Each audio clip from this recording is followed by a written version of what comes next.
Say that. Say that. Yeah, it should be starting up in a moment. All right, cool, y'all. All right, y'all start liking the live and start sharing. Start liking the live and start sharing. We is here. You already know what this is. Why should black people be Christian, Muslim, or Hebrew Israelites? I want to know. Don't you want to know, Bar? Yeah, I'm ready to get into it, man. I got I got a question I want to try to ask today. So whenever we get some people in, yeah, for it's sure. gonna be a fun one. Yeah, it's gonna be a fun even though I don't like the question, I'm dying to hear the answer to this question. I just gotta know. Oh yeah, you gonna ask me, brother? A PRK. You hold on, Playboy. Yeah, Playboy. Give us a second, PRK. But we're gonna go ahead and we're gonna go ahead and tap that screen. We're gonna go ahead and start the debate in a second.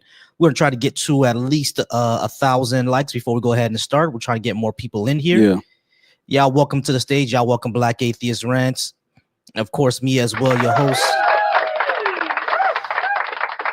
Y'all make sure y'all streaming Bar's album. Make sure y'all stream that album, man. It's incredible. Yeah.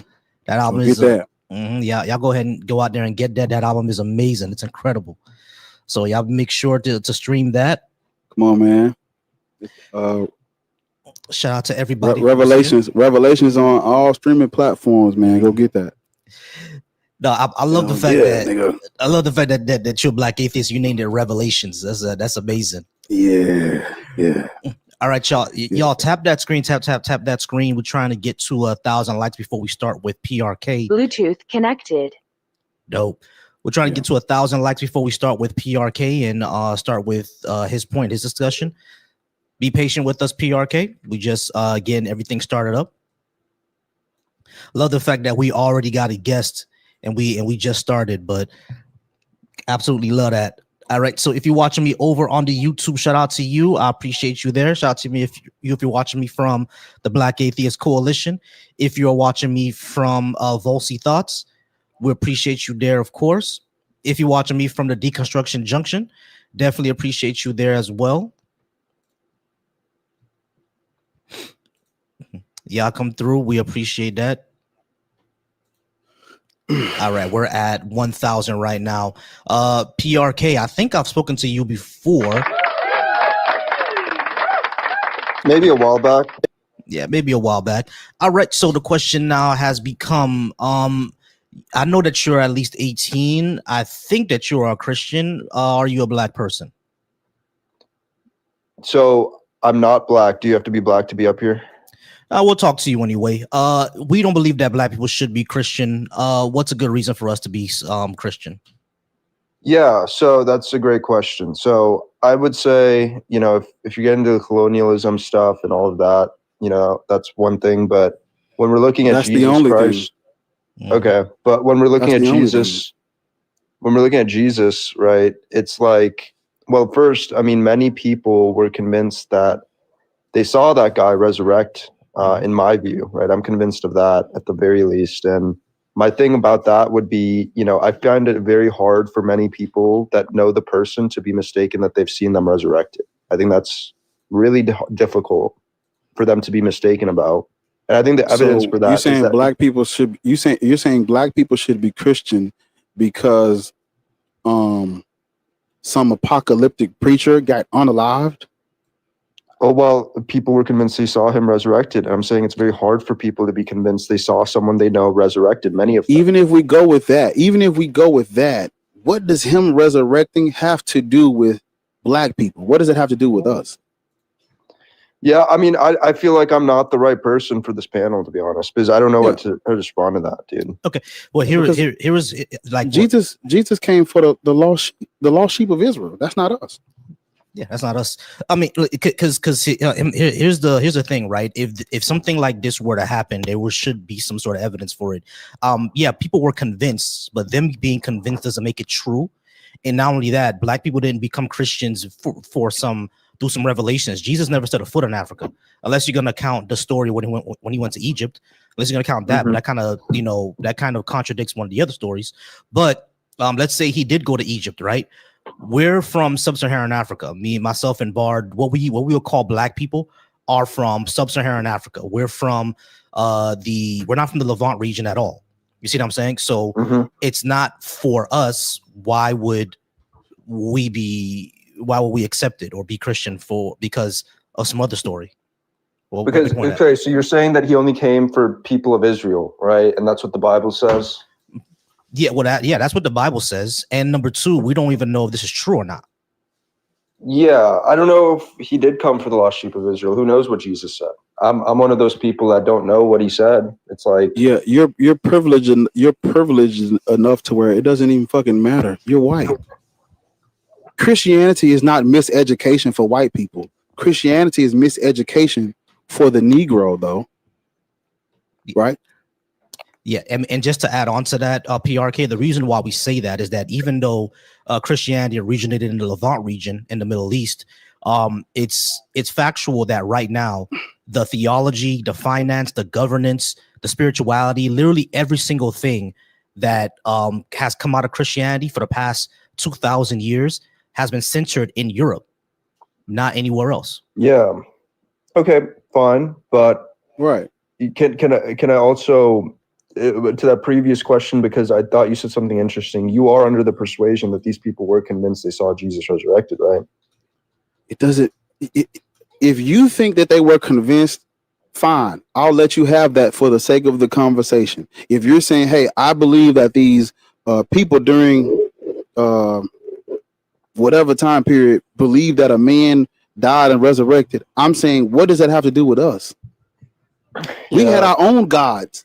We have our, because if you believe that Jesus died and was crucified and resurrected, fine. People in Africa during that time period had they religions and gods of their own. So if that is what the Jews and the Gentiles believed in first century Judea and Rome and Galilee, so fucking what? What does that have to do with people from Africa that had their own cultures, religions, and pantheons? What does that have to do with us?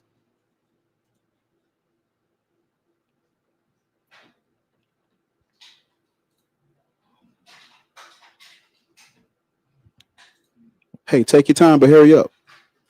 Oh, he left. I would have left too. Yeah, he left. Okay, cool. Let's move on to, I think that's a Z. Z, go ahead and come back, swipe back in, because I'm not sure if you are able to hear us or if you got a phone call. There she is. All right, guys. Sorry, so I was just scrolling through. Not a problem. All right, Z, give me a second. All right. So everybody, just to let y'all know, we're only taking opposition for the moment. We'll take friendlies in another moment. Y'all just go ahead and wait on us. We're gonna go ahead and take opposition for now. If you say something in the comments that either disagrees with us or questions why we're asking about race, that all that is good and well, we're just gonna go ahead and invite you up. Coptic Tony, you said you'll be back in about 30 minutes to an hour. That's fine. Go ahead and come back then. And we're all taking friendlies right now. If you're watching us from Black Atheist Rants, the link is pinned to join.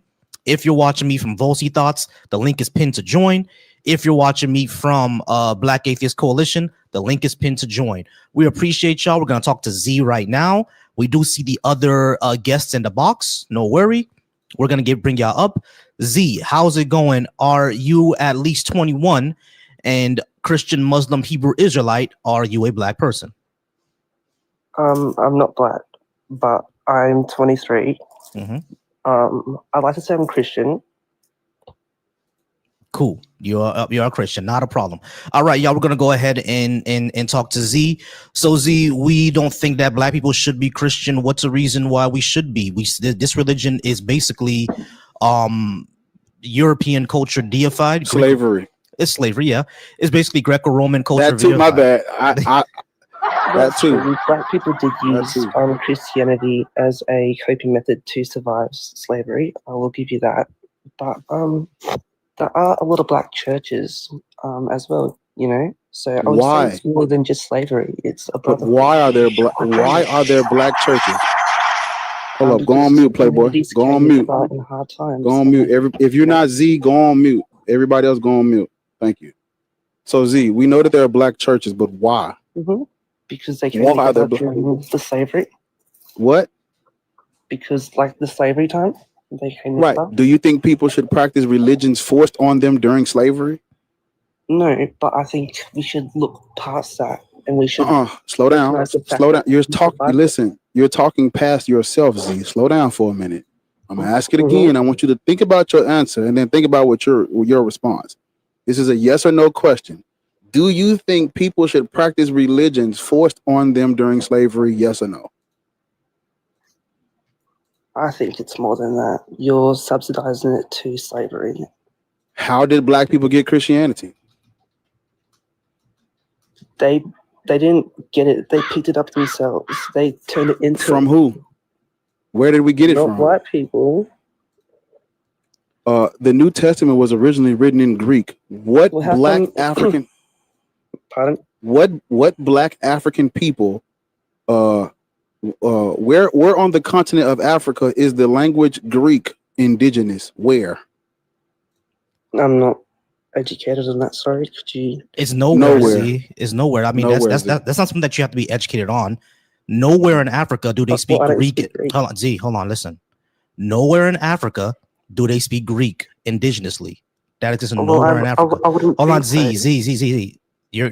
This is what I Don't need you to crash, do. baby. Just hold up. Slow down. Just hold on. This is what I need everybody to do for me in this conversation. Don't just Mhm. listen to respond. All right, like don't just react to what we're saying. Yeah, Listen. don't crash. Calm down and Right. pay attention so you Just can pay get this attention. you said you don't know something. Do you want to learn it or you just want to crash? I just asked you. Okay, so Z, Huh? don't ask in the middle of my statement. You're not listening if you do that. You weren't talking. Z, we're not gonna take the snarkiness. Sorry. All right, especially know, from a white yeah. person. Sorry. Yeah. So You don't do you want to learn or do you want to crash? What do you want to do? Competing races. Hey, ma'am, do you want to learn the information or do you want to crash out? I'm not crashing out. You are. Okay, then listen to Volcy so you can learn the information that you said you Yeah, did not sorry. know. all right, Yes, so sorry. Sorry. Z. So nowhere on the African continent do they speak Greek. The New Testament was written in Greek. So there was no way that black people from sub-Saharan Africa, probably except for Ethiopia, were able to get Christianity without it being transported here by somebody else. So it was transported to the African continent through colonialism and slavery. The only notable exception is Ethiopia. They were able to get it through trade and all that shit. But even then, it was the king who converted, and then he forced everybody else to convert. But for people like myself who descend from Western and Sub-Saharan Africa, Christianity wasn't there. It got there through colonialism. So the question then becomes, should we be the religion of our colonizers? You're saying that we should look past it. And the question is, why should we look past something like that? If we were able to get this spirituality, if we were able to get to this entire system through brutality and through something that interrupted our development, why should we be part of that? Maya, you can join in a second, but there's a countdown and you're in a queue. So give me a second, Maya. But Z, yeah, that's the question. Why should we be part of a system of a spirituality that not only denigrates our own spirituality, forces us to abandon it, but we got it through slavery and through brutalization? Why would we do that? I think it just comes down personally to the way you want to look at it. Because I mean, the actual slaves that went through it, they weren't looking at it like that. You know what I mean? Like, You they sure? saw it as a, I'm sure they Where were. are you from? Where? I want to make you understand.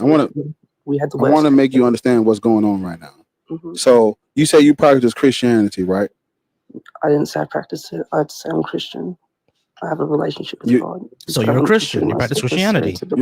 Right. You practice Christianity is a religion that is practiced. It's a faith. It's a religion that you take on faith. It's not anything that can be proven or demonstrated. It's a faith. I mean, if it can't be proven or demonstrated, how's it practiced? Because you're taking it on faith. It's just something that you accept. You're just practicing it. Like we can't because we can't prove it, and because there's no evidence behind it to solidify it as a actual fact. It should be in your heart. It's you know what I mean? How are you learning and talking while I'm speaking? You're the guest here. You know that, right? Yeah, period. Guests Yeah. When a guest comes up on a panel and they say out of their mouth they don't know something, they never heard of that, they don't know where that's from, they're not educated on that. That means shut the fuck up and learn, right? I thought it was a new topic. But yeah. What? Well, I can't even hear a word you're saying at this point. I don't. I thought it was a new topic. But No, it's not. All right. All right, man. All right, y'all. We're gonna go ahead and move on to Sean Brush. After man. Sean, If you up here, Can I say hold on, something? my bad. No, you can't say something. Me and Volcy, I did cut my brother off. I apologize, Volcy. My bad. Go no, ahead. all good. I'm gonna say we're gonna move on to Sean, but go ahead and we're gonna move on to Sean. We're in the queue right now. There's Sean, there's Lovey, there's Rad, and then there's Mac. Okay, we're gonna go in that order: Sean, Lovey, Rad, and Mac. All right. So go ahead. What you're saying, Bar? Man, look, if you come on the panel and Volcy says something that's outside of your awareness, or I say something that's outside of your awareness, if you've never heard of it, take the time to listen and maybe get educated so you can go and fact check it. You can't learn if you say you don't know something and I'm trying to tell you something. Why the fuck would you be talking while I'm telling you the answer? That don't make sense, blood. Go, but Yeah, who you said we on? We on Sean right now. After Sean is gonna be Lovey, then it's gonna be Rad, then it's gonna be Mac. Maya, I'm gonna bring you up once we're finished talking to one of them, and I see God's word in the guest queue as well. We're gonna bring you up once again. If you're watching me over on YouTube, the link is pinned for you to join. Again, tiny.cc/Volcy Live. All right, tiny.cc/Volcy Live, and that's where you're gonna be able to join up to talk to me and Bar. If you're watching from another source and not TikTok. All right, y'all. So here's now what we're gonna do. Number one, everybody get some time. You see the countdown over there, or where's is on this side? Okay, cool. You see the countdown over there on that side. No snarkiness, no bullshit, especially if you're a white person. All right, because this conversation barely has anything to do with y'all. All right, Kyle, I see you in the guest queue. We're gonna get to you next. Sean, how's it going? Sean, are you at least 21? Christian, Muslim, Hebrew, Israelite? Are you a black person? I'm a white person, and I'm an atheist. Oh, okay, cool. Lovely. Are you Sean? I'm sorry. We're gonna drop you for a second. You can come back when we're ready for you. All right. Thank you so much, Sean. All right, Lovey. Are you at least 18? Are you at least 21? Christian, Muslim, Hebrew, Israelite? Are you a black person? Yes, I'm black. I'm a Christian, and I'm over 21. All right, gotcha. We don't How you believe brothers doing this today? we're all right. We don't believe that black people should be Christian because of the history of how we got it, and we can't even show it to be true. What would you say? Okay. So first I want to ask, I want you guys to see if you can find me a Bible verse where it says force people to become Christian. I don't think to force people to become Christian. Yeah. There's nothing that specifically says that. What the Christians, what the colonizers back then took was a few verses that kind of adhered to that kind of, you can interpret it that way. But Bar has something. Bar, what you were saying? So there is what you're asking for is not it's not, the Bible isn't written. It's just not going to say those words. What do you mean? Specifically? Right. So when the New Testament and the Old Testament were written, those people were not colonizing sub-Saharan Africa at that time. So of course it's not going to say, hey, go and make these black people Christian. The Bible doesn't say that. No, However, I didn't ask about black people. I said, where in the Bible does it say force people to become Christian? No, it doesn't say that. But I'm trying to explain. It's not. Yeah, I'm sorry, Bar. It's not going to say that. My bad, boss. No, I'm all good. But I think we're saying the same thing, Bar, because what it is, Lovey, is that the verses don't say specifically go out and convert the people by the sword. It doesn't say that, right? But what Matthew, I'm also looking for the verse right now. It says Matthew 28:19. It does say, go ye therefore and teach all nations, baptizing them in the name of the Father, Son, and the Holy Spirit. Now, of course, teaching and forcing are two different things. Yeah, you need to be quiet. You need to be quiet, Lovey. Remember what I said, right? There's nothing in the Bible that says that specifically go force them to do it. but they took this verse to mean to do that. That's what I'm saying. Now, of course, there's nothing in the Quran that also says go teach them about a sword. It didn't say that either, but that's what happened. The Quran does teach that. The Quran, hold on. Chapter. I want to clarify something. Let me clarify something.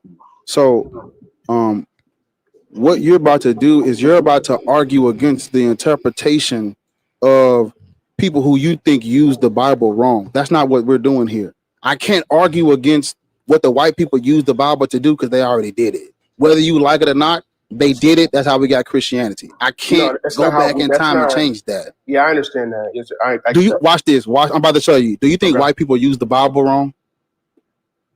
During the time of slavery, yes, 100%. You think they used it? You think they used it wrong, right? By forcing Christianity on people, yes, 100%. They think they used it right because you got to understand. They think they used it right, though. You see what I'm saying? They think they used it right. You think they used it wrong. What do we do now? But what I understand that. But let's go to scripture. Okay, you got to remember they took verses that we have today out of Bible and they gave it to those slaves. The Bible we have today, which is translated, the King James Version is the closest translated to all the original manuscripts we have today. Does it enforce, like the Quran chapter 9 verse 5 enforces, kill polytheists. If they don't agree with Quran, they don't follow Allah, kill them. There's a verse in the Bible. That's what I was trying to get to. There's a story in the Bible where they made a covenant to Yahweh, and the God literally told them, "Those who do not seek the Lord God of Israel shall be put to death, man or woman, small or great." They were Second Chronicles 15. You start at verse 13. They made a covenant, and the God told them, "Those who do not seek me, unalive them." That's what it says. So that could be a verse that they take and say, "Well, look, people who don't accept our God, we can unalive them." And can I add something else? Yes. Because in the Quran, there's actually verses against compelling them to religion. Like, for example, in Surah Al-Baqarah 2:25-6, it says, "Let there be no compulsion in religion. Truth stands out from error. Whoever rejects evil and believes in Allah hath grasped on most trustworthy handhold." So it's a really a verse to say to don't force convert them. Now, of course, like, I'm not denying your verse, right? But all that shows that the Quran has contradictions, same as the Bible. No, sir. The Bible does not have contradiction. You sure? 100%. But let me ask. Would you like me to read you a contradiction? In a second, let me ask you this. So you also made a claim stating that you said, why is Christian? How did it spread? You said we know how it spread in sub-Saharan Africa through colonialism and slavery. Well, not only that. I mean, the day of Pentecost, they were speaking unknown tongue of different languages. The day of Pentecost. Are you familiar with that? The day of Pentecost. There's multiple days of Pentecost. The one that talks about in scripture. What the one that talks about is what? When they were speaking unknown tongue. What are you talking about? They were speaking tongue from different nations. You're talking about the Tower of Babel? No. This is after the coming and resurrection of Christ, the day of Pentecost. Yeah, I mean, but I know. Okay, cool. That's a story in the Bible. That doesn't mean it's true. What do you mean? There's witnesses. Okay, do we have how do we verify those witnesses? What manuscripts or archaeological we about to pivot. I know we're about to pivot. I know we're about to pivot, but we don't have to pivot, man. He's going to admit that there isn't. I'm genuinely. Your first point. Can you please stop interrupting these people? They were talking amongst themselves. Listen. And Loris is a moderator, just so y'all know. Loris is a moderator. To the guest on the panel, Loris is a moderator. I just want y'all to be aware of that. Listen. I am trying to figure out, right? You talked about slavery. How didn't they use the Bible as it was written? You're asking me or them? I'm asking you. They took verses out. What verses they took out? Did they take out a verse that says no one should be a slave? Well, and if so, can you show me that verse?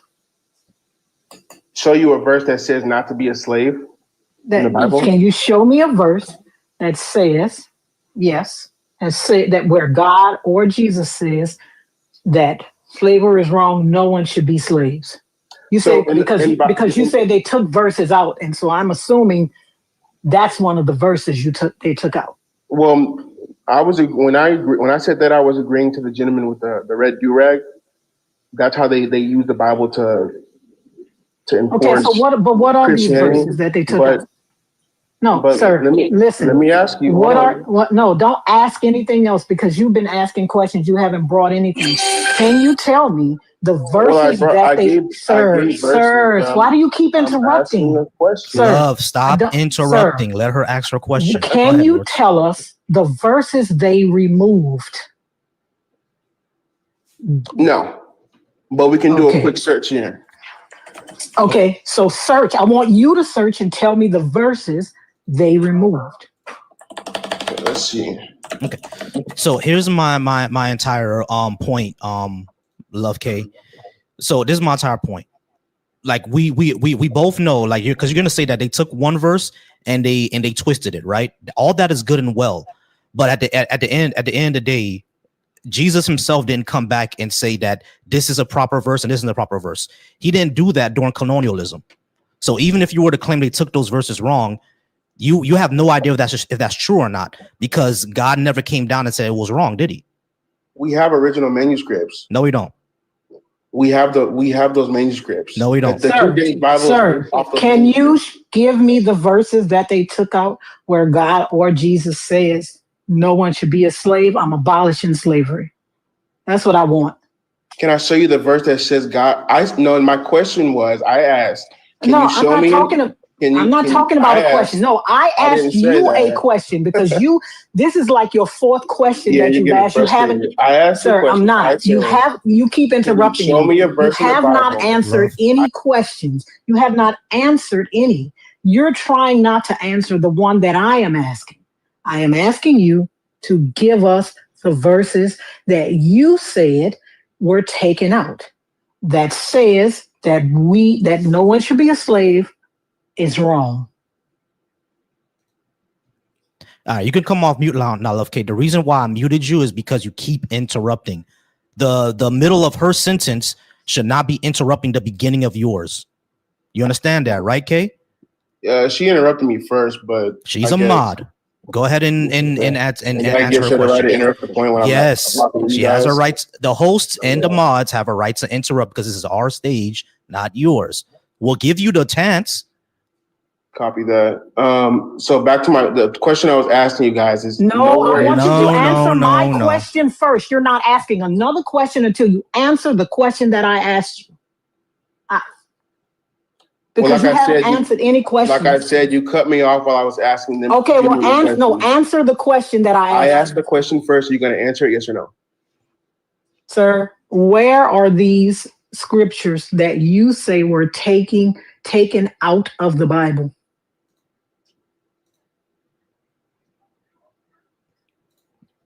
You can unmute.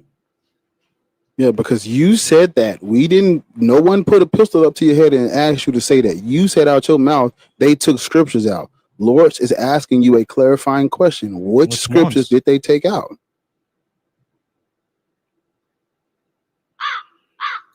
Here's the thing, Kay. This is very, very easy. Just say that you misspoke or you don't know.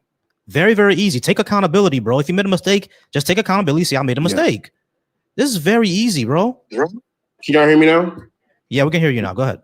Yeah, answer the question, or either answer the question with the verses, or just say you don't know, brother. Did any slaves know about Galatians 3:28? Sir, what are the verses that they took out? No one is answering any more of your questions. Clearly, you didn't understand. Sir, what are the verses that they took out? That is what you said. You should have these verses. What are the verses that they took out? Okay, clearly you didn't understand the answer I just gave. Oh, Jesus Christ. Your answer should not be a question. I'm not going to ever hold on. I want you, when I ask for scriptures, I just want you to tell me the verses. What are they? Your answer to my question should not be a question. I wasn't asking you a question. I was telling you a statement. Okay, so what are the verses? Can you just name one? They didn't know about Galatians 3:28. Definitely not Galatians 3:28. They took out parts of Exodus when they said it. So what parts of Exodus? Where can we see this? Go to Exodus 3:7-8 real quick. All right, cool. Lords. This was very easy. I think he's talking about the. Hold on. I think he's talking about the slave Bible. Go to That's the Bible. That's exactly what I'm talking about. Yeah. The Bible where they took stuff colonialism. Hold on. Wait. Hold on. They didn't. Colonial. Hold on. Just hold up for a minute because we can modulate. The colonialism predates the slave Bible. You know that, right? That's new knowledge to me. Wait, you didn't know? The slave Bible didn't come out until almost the end of the 19th century. The slave Bible didn't come out until almost the end of slavery. And the slave Bible was disseminated mostly in the Caribbean. Yeah, so love, colonialism, you realize, started like in the 16 to 1700s. Or 1500s, I'm sorry. Like around the 1500s and during the slave when the slave trade picked up. The kidnapping and the G-side started in the 15th century. Exactly. Around the 1500s. That's when it really started kicking up. So that's prior to the slave Bible. So I'm trying to get clarity here. Are you guys saying Christianity came only during when Africans only got Christianity during slavery times? What we're saying is that we got Christianity during slavery times. Right. That's when we got Christianity. Hold on, love. Listen, this is what we're saying. When it comes to the entire African continent, right? Yeah, right. Up north, over in Egypt and Carthage and over there like that. Yeah, the disciples were walking around. We're talking about they were forced to worship. Listen, hold on, Volcy. Yeah. Egypt was forced to be Christian. Ethiopia was coerced into Christianity, and everywhere else was colonized. Yes. Ethiopia was coerced. What do you mean by what? So you mean what do you mean? Explain that. Ethiopia got Christianity in the 4th century. This is after Rome had already started. This is after Constantine in Rome. This is after Armenia, after Rome. Ethiopia didn't get Christianity. They didn't create it. They didn't write the first Bible. None of that is true. They got it during the 330s. You look at when King Ezra, when he took reigns, and you look at their coinage. They have images of their coinage online, and you see that all the way up until the middle of the 4th century is where you start to see their coinage bear the cross instead of the sun disk, which is what they had at first on their coinage. But were they forced to do it? Yes, it's called the top-down model, where the king converts first, and then he pushes it on his kingdom. So the king converted to Christianity for political reasons, and then he basically he was forced to do it. So wait, what do you mean? So political reasons? Coercion is when basically like the kingdom of Axum, they follow their king regardless, whatever he do, whatever he believes in, that's their belief system. So when he converts, he just, you know what I'm saying? This is the official religion now. We're gonna start putting Christian imagery up. This is what they did. So, and it's like, well, we don't really have a choice because we follow the king. That's not grassroots. That's not authentic. That's not genuine. That's politics, propaganda. If a king converts to align himself with another superpower, is that spiritual? No. That's politics. Politics is not spiritual. So you're saying your claim is you're saying majority of people in Ethiopia converted to Christianity because of the king. Yes. Yeah. What evidence? Why do you think they converted the king first? They didn't convert the people.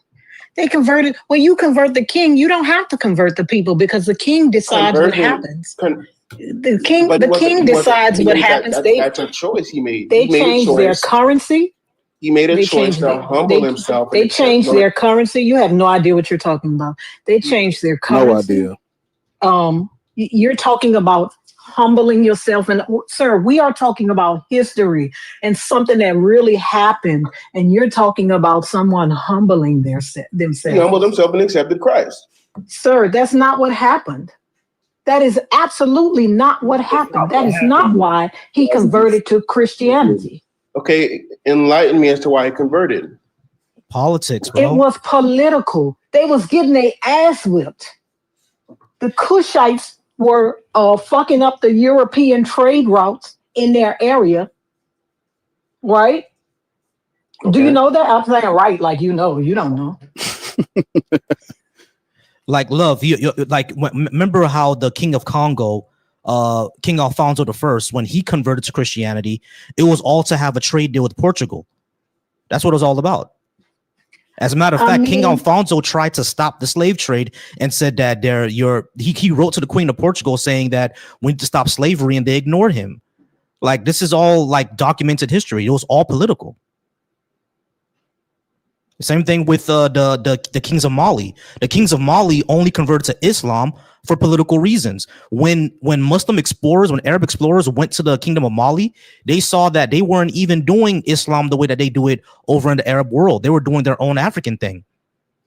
Listen, we see this later on in history when, because I'm gonna just say some white people shit because y'all love that, right?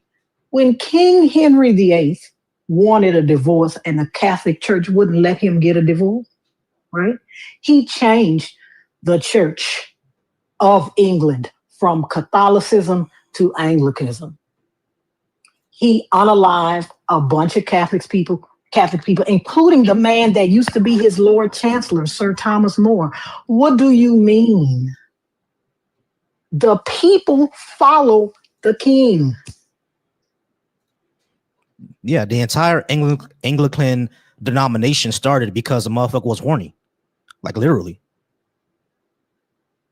The whole, you said the whole, what? The denomination of Anglicanism came from King Henry. It only started because he was horny. Literally the only reason. England. People follow the king. Misinformation is crazy. God's story is not your turn. Hold on, God's stories. And yeah, we're gonna have to move on soon because we're out of time. His time ran out. Well, hold up. Because I wasn't done with him. I know we got to move on, but when you first came up, you said to show you where in the Bible where they're forcing people to be Christian. That's not in there. Like, let me be more specific. Let me be more specific with my question. Mm-hmm. Where in the Bible does Christ himself approve or allow forcing people to follow Jesus, where he says, bring those who didn't want to follow me before me and unalive them right in front of me. When Jesus says that. Let me get it. When she get done, I got a verse too. Do you believe it? Well, mine's rests on, do you believe in the Trinity? Yes. Okay, cool. Well, when she gets done, I got a verse too. Because I gave it to you earlier, but my verse is kind of on the same lines as the one she's saying. But I'm gonna let Lord give you hers first. I'm gonna do something real quick because we have the guest SF. I just want to make sure he can hear us. SF, are you there? I am. I don't know if you can hear me well though. I can hear you. Did you hear everything on the live? So far, yes. You have. Okay, cool. That's all I needed to know. Stay on mute for me. Thank you so much. Sure thing. Cool. All right, we're just gonna wait for Lords whenever she gets back, and then we're gonna go ahead and move on, guys. Once again, guys, appreciate y'all for being here. Right now in the queue, we do have Love K. After Love K, it was. Oh, someone dropped. I should have been writing this down. All right, we have Love K. And then we also have Mac. Mac, you were before God's Sword, I believe. But before then we have we have a queue. We have a queue. I just know that Coptic 20 is last. My bad, Lords. Go ahead. What you were saying? He has, right? He says, but as for these enemies of mine who did not want me to rule over them, bring them here and slaughter them in my presence. Where did Jesus say that at though? Luke 19:27. Let's look at that.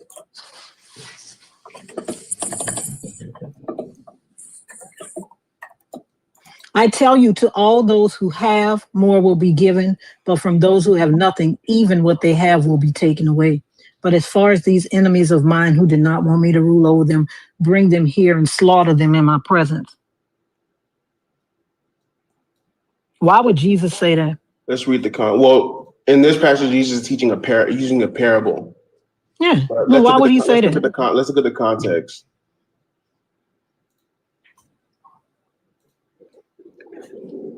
Hello? What's the context? Wait a minute. Hello? Wait, who's that talking? We told y'all to wait. Most Christians understand it over minutes.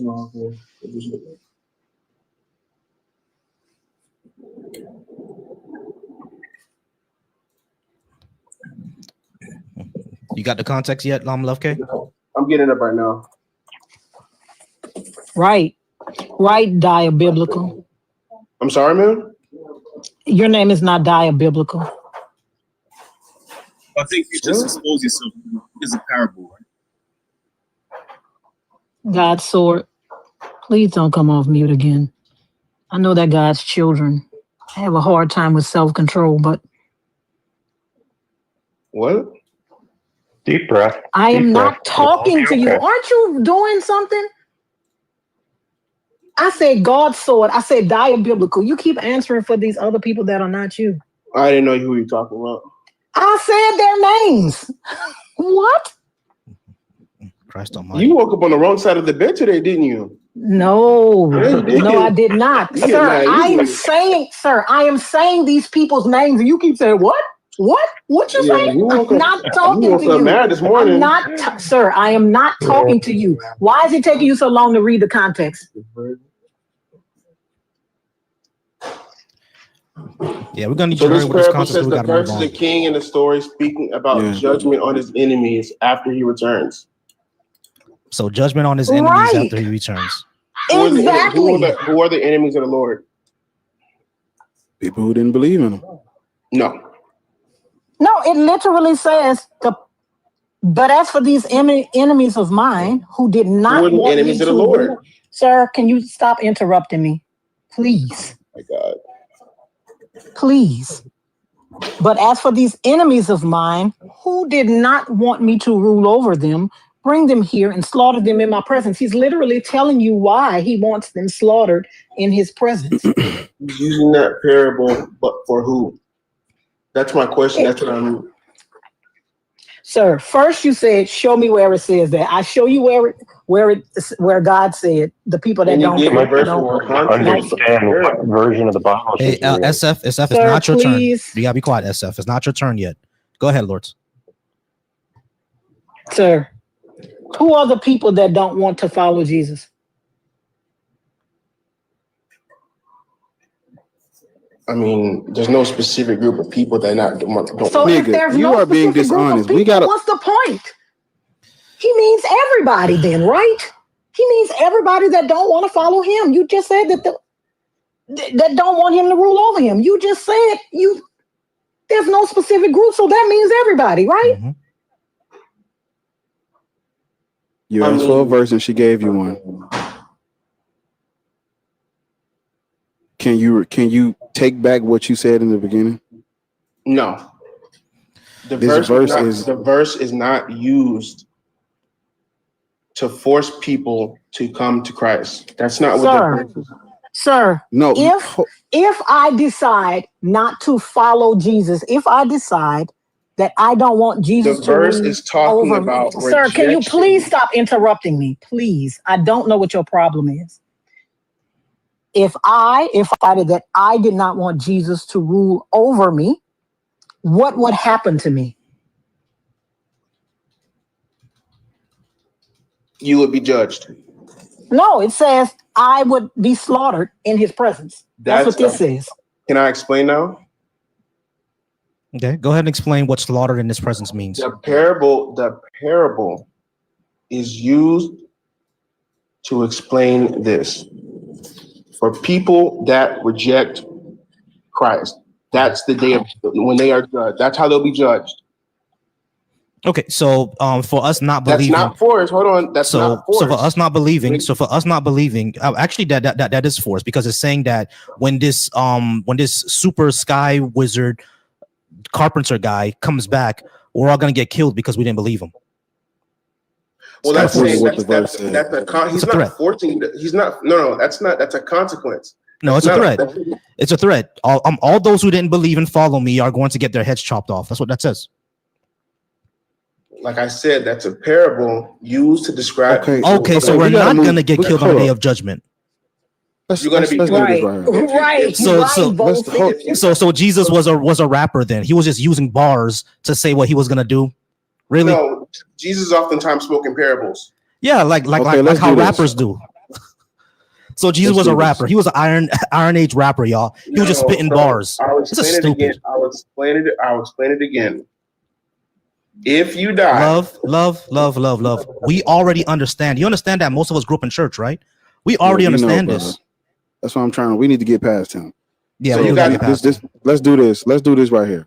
So there is not one verse that the European Christians use. They use multiple verses to justify what they did. They used the Bible to justify what they were doing. That's what they did, right? And they use scriptures that advocate for and that endorse slavery in the Bible. Those are the scriptures that they use. There's multiple. On top of them, I'm trying to just be quiet. Let me give it to you, because you're trying to understand what justification the Christians had to do all this stuff, right? They did it using the script. There are scriptures in the Bible that under their interpretation was used to justify their actions. I'm not here to argue their interpretation. This is what they use these verses to do. Okay. On top of them using those verses on top of them using the verses that endorse slavery, they use what's called the doctrine of discovery. This is how black people, this is the legal religious justification for how we got Christianity. It's called the doctrine of discovery. It comes from the church. There's a series of papal bulls that come from the church that it basically gives white European Christians the authority and the authorization to unalive us, enslave us, take our land, take our resources, kidnap who they want. Anywhere they step foot where there are not Christians, that land is theirs, destined from God. These papal bulls all together make up what's called the doctrine of discovery. That is what the Christians use to justify their actions on top of scripture. So now that we got that out the way, black people should not be Christian, because we should not be practicing a religion today in 2026 that was used to justify actions and crimes committed against our ancestors, our grandmothers, grandfathers. That's why we shouldn't be Christian. Let's go. Okay, so that's not a good claim to why we shouldn't be Christian. Just because someone misuses scripture to do something they want to do to hurt other people. This is why I tried to skip. See what I'm saying? When you first came up, I asked you in the beginning, are you about to argue against their interpretation? You said no. I said, do you think they used the Bible wrong? This is why I tried to skip. We could have skipped all of this and got straight to this, because I answered this in the beginning. I'm not here to argue against their interpretation. You think they used it wrong. They think they used it right. We got Christianity through colonialism and slavery. The Bible says they used it right. The Bible, but that's what I'm saying. Him having his, you may have. Yeah. Hold on, I don't like to interrupt. What was the verse again? All right, so she doesn't want to acknowledge the parable. All right, so Love K, we got to move on from him. We got to move on. This is the last thing I'm going to say. We're going to move on. Love K, exactly what Bar said. It doesn't matter if you think that they were interpreting it wrong. They thought they were interpreting it right. No matter what you say, the way we got Christianity is through colonialism. Doesn't matter if you think they used it right or not. We got it through colonialism. You're arguing against them. Your Jesus is what color your Jesus is you got on your wall? Well, according to Revelation, he has skin of bronze and hair of blue. I'm talking about what color is your Jesus? What color is your Jesus? I don't have a picture of Jesus. I go off and you know what? I wish y'all stop lying about these scriptures. It does not say he had hair of wool. It says his head and his hair were white like wool. That is what the scripture says. It doesn't say of. It says his head and his hair was white like wool. It doesn't say it was made of what? Yeah, skin of it what? It says he has skin of bronze. Skin has of bronze burnished bronze. Who has Have you ever bronze skin? skin? Burnished bronze Is that before? white? Do you know what it looks like? Does it look like white people? I'm asking you. Do you know Okay. what it looks like? But his I asked head, the question first. I'm genuinely asking you. no, it doesn't look like white people, but it says his head and his hair were white like wool. Hey, love, let me ask you another So question. what about the burnished bronze feet and a white head? What should we do with that? What should we do with the feet like burnished bronze but the white head? You get off mute. Because it says his head and his hair were white like wool. What should we do with that? Okay, like I said, what? No, what should we do with that? His feet were like bronze. His feet were like bronze. His head and his hair were white like wool. What should we do with that? What should we do with the head, the white head? You're still not acknowledging what his skin looked like. Not only that. No, listen. If his head was, let me ask you a question. Love Kaya. If his head was white, if he hid in Egypt, he wasn't white. Sir, if his head was white, does that mean he was black? If his head were white, does that mean he was black? His feet were bronze, but it says his head was white. Does that mean that he was black? Get off mute, love. You can go ahead. Are you gonna keep muting me or can I talk? No, I want you to answer my question. It says his feet. I'm giving you that his feet were bronze. Listen. I'm giving you that his feet were bronze, but it says his head was white. And his eyes. His head and his hair were white like wool. That's what it says. So what should we do about the white head part? Okay, just like that part. And his eyes. Read the whole verse. And his eyes were as a flame of fire. Flame of fire. Do black people have fire eyes? We got to remember this verse is talking when Christ comes back. But okay, do black people have fire eyes? Can I finish? Love. Do black people have fire eyes? When I finish. Love. Sir, you're trying to posit that this is the picture of black Jesus. So I'm asking you, do black people have fire eyes? I never said anything about that. I said I don't have a picture of Jesus in my home. I go off scripture. What we do know is What we do know is Jesus Christ hid in Egypt. How can to hide from King Herod?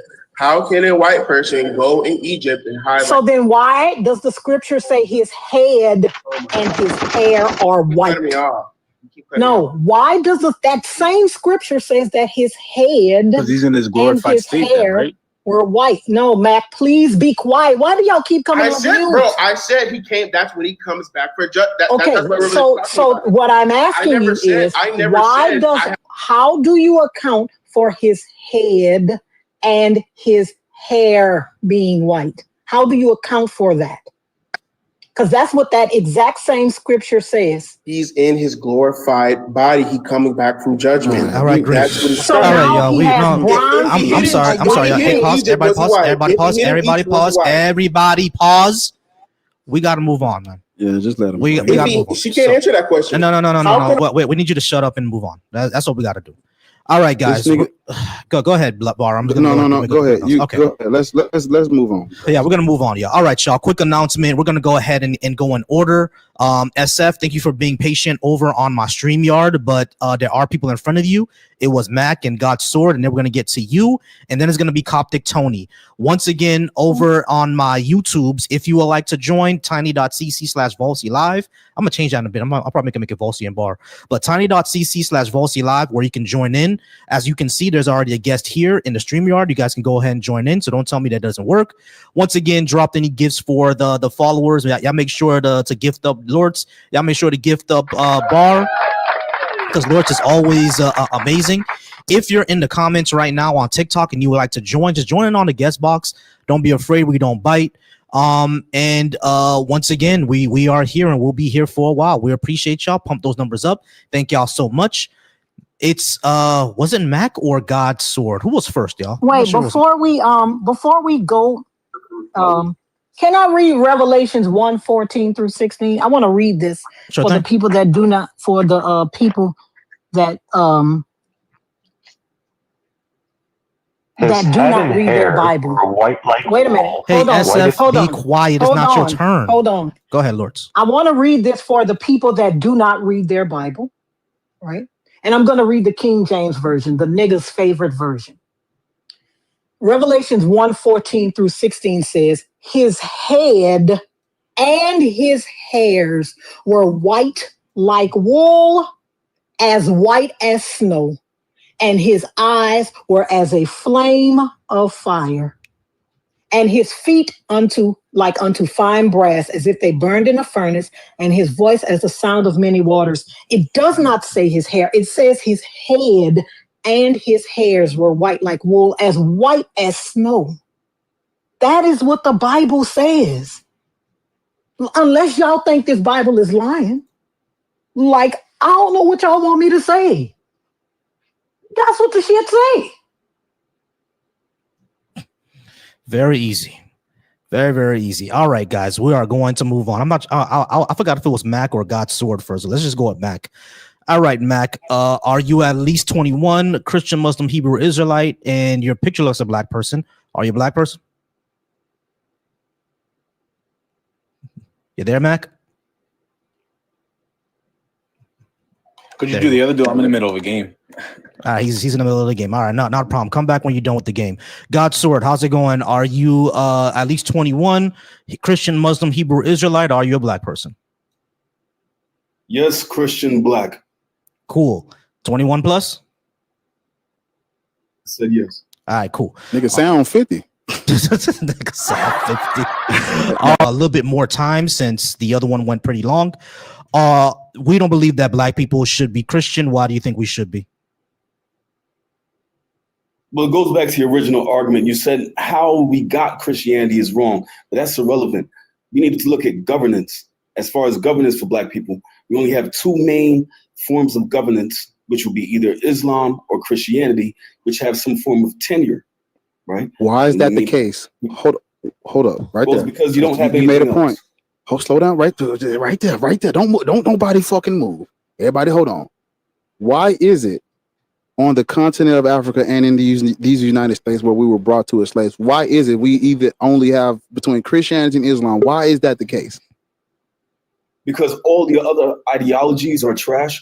If you were to follow Hinduism, you would be in a different caste. You would be a Dalit, and therefore even your shadow, if it passed across a light-skinned Indian, you could be whipped for it. Did right? you know Within that Judaism. civilization? Did you know that civilization and culture was all throughout Africa long before Islam and Christianity was a thing? Yeah, but they don't have tenure. That's the argument. So they couldn't God, lie tenure. and they can't stand. Tenure? You talking about like longevity? Wait a minute. Can you tell me? Wait a minute. Can you define the word tenure for me? I think he just defined it. So because of the fact No, they have can you do it? What do you think it is? Are you guys so okay? you think it's longevity? Hey, sword. No. Similar tenure of governance. Everybody pause. Everybody pause. Can you guys sword. relax? I am speaking. Everybody pause me real quick, because I don't want to keep jumping back from this, that, and the third. Sword. When you say tenure, what do you mean by that? Meaning that it lasts more than 20 years. Okay. Right. So if that's the case, sword. If that's the case, sword. Stop. If that's the case, you're wrong, because there are hundreds of spiritualities that exist in Africa and have before Christianity and still exist today. So your claim that they don't have tenure is wrong. Historically wrong, anthropologically wrong, sociologically wrong, spiritually wrong. It is incorrect.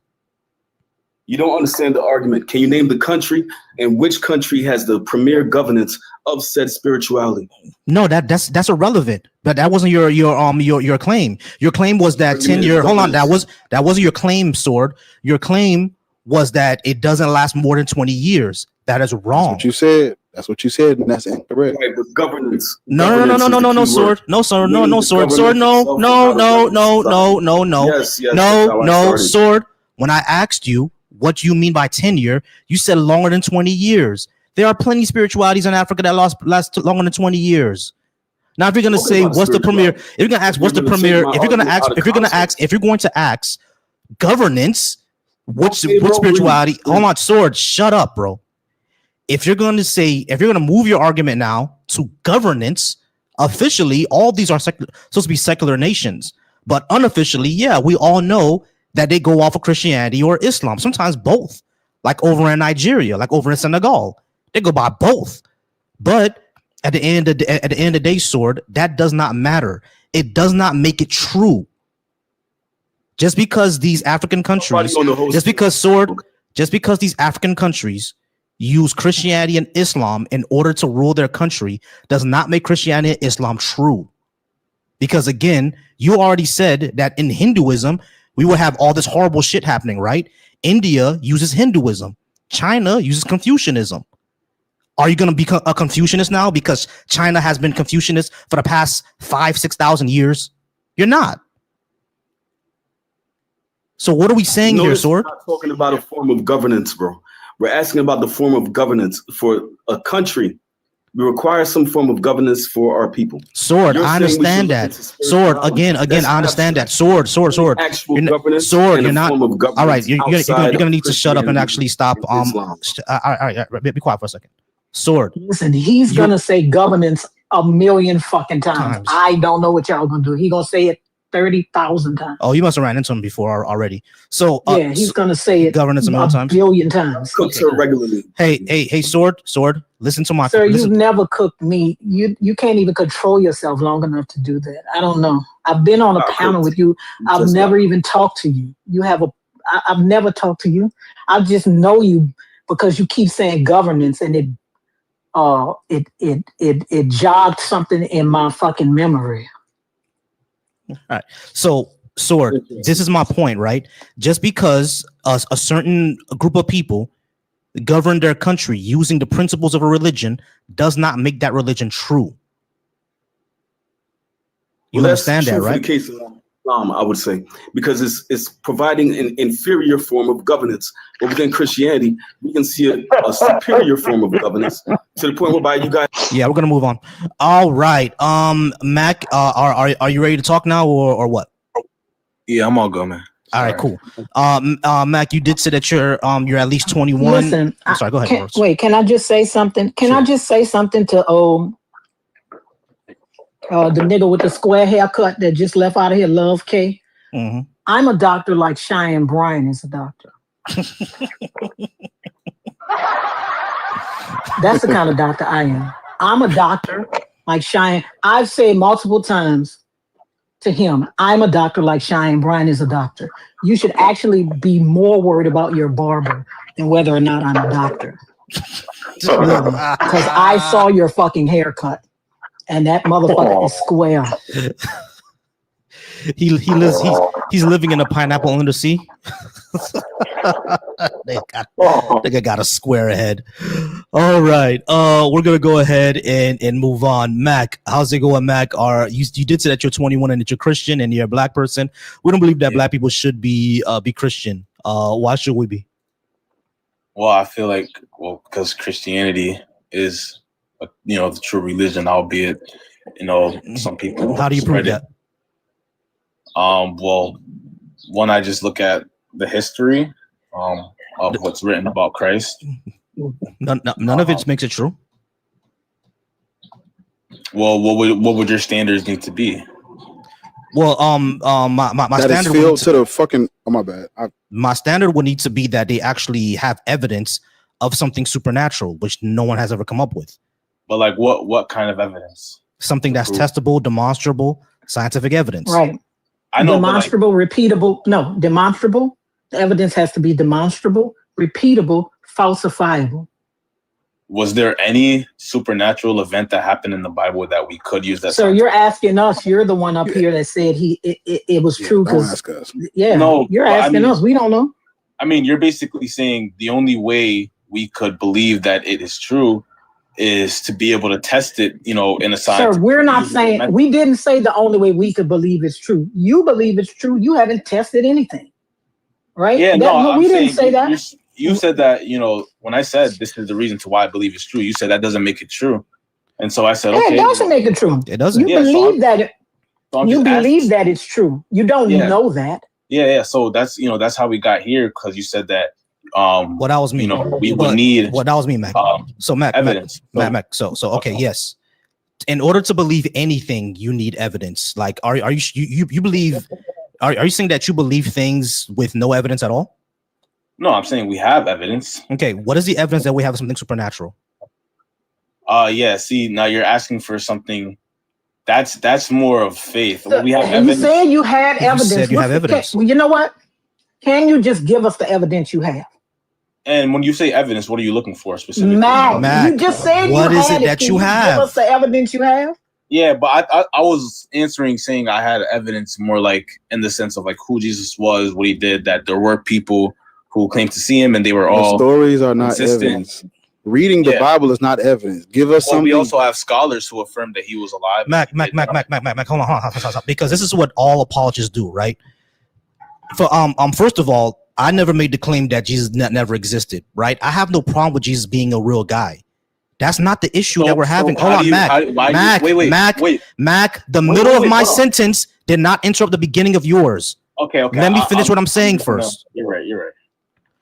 So I have no problem with Jesus existing as a real person. It's still pretty much in dispute whether he was real or not, but scholars kind of accept that he was real. Cool, fine. That doesn't mean that he was a magic man that healed someone of blindness and then flew to the sky like Superman. Doesn't mean that. Right. So when you say we have, hold on. When you say we have evidence, I'm not talking about let's go through Tacitus, Pi the Younger, and Bart Ehrman talking about Jesus being a real guy. I'm talking about the evidence that he walked on water, healed the blind man, brought Lazarus back from the dead, died himself, 3 days came back later because he wasted a weekend in hell or whatever, and then flew to the sky like Superman. What is the evidence of those things? Is there any? So could I ask a question? Is that okay? No. What's the evidence of those things? I don't want to make it look like I'm Mac. What is the evidence of those things? Yeah. So you're asking for proof of evidence that something that we, you know, like you do it as well. Like for example, do you believe Jesus was a real person? Yeah, I have no problem with Jesus being a real person. Let's say I don't. That. Well, what is your? I don't believe that shit. Huh? What is your evidence for that? What is your evidence that he walked? The strongest, well, that he walked. I want to know the strongest evidence that we have that he. Wait a minute. You are the one that's supposed to be bringing. No, but you look. I'm going somewhere with this. Not the other way around. It's not. We say that Black people should not be Christian, Muslim, or Hebrew Israelite. That is the topic, right? It's not about whether Jesus was real or whatever. We're saying that they should not be Christian, Muslim, or Hebrew Israelites. Why do you think they should, Mac? I'm gonna take you off mute real quick, Mac. All right, so Mac, we already know the answer to that, right? We should be. You think that we should be Christian because it's the truth, and then when we ask what is the evidence for this truth, you're gonna be like, okay, Jesus existed. Fine. That doesn't mean he was a magic man. What is the evidence that he was a magic man? Yeah, so that's where I was going with the whole thing before you guys. You don't have to ask me all the other questions. No, that doesn't matter. I'm not. What is the evidence he was a magic man? No, but I got my answer. What I was basically trying to show you guys is that the same way that you say you believe in Jesus because people wrote about it, basically. Who said you believe that? He was a person? No one said that. So do you not believe that he was a person? No. I don't. Well, whoever said yes, that's what the person who I was. I don't. I could accept that he was that he was a real guy. Sure. Okay. I don't accept. And the things that you use to accept that he's a real guy, is the same archaeological evidence. No, Mac. Archaeological. Mac. The way that Mac, be quiet for a second. Okay. The way that they they established some sort of history that these people were real, right? Is basically like archaeological evidence, like things like that can show that they were established, independent sources, right? Like a good example is Julius Caesar. The reason we know that Julius Caesar exists is, number one, we have his own writings. And not only that, other people who are not in the Roman Empire spoke about Julius Caesar. It's the same thing with Alexander the Great. Alexander the Great, we have coinage, we have historians from around that time, and we have other nations from around the area saying Alexander is invading us. So these people will have no reason to say a Greek foreign guy is invading me and make that up. People have no reason to do that, right? So when it comes to Jesus, right? Best we have is Tim.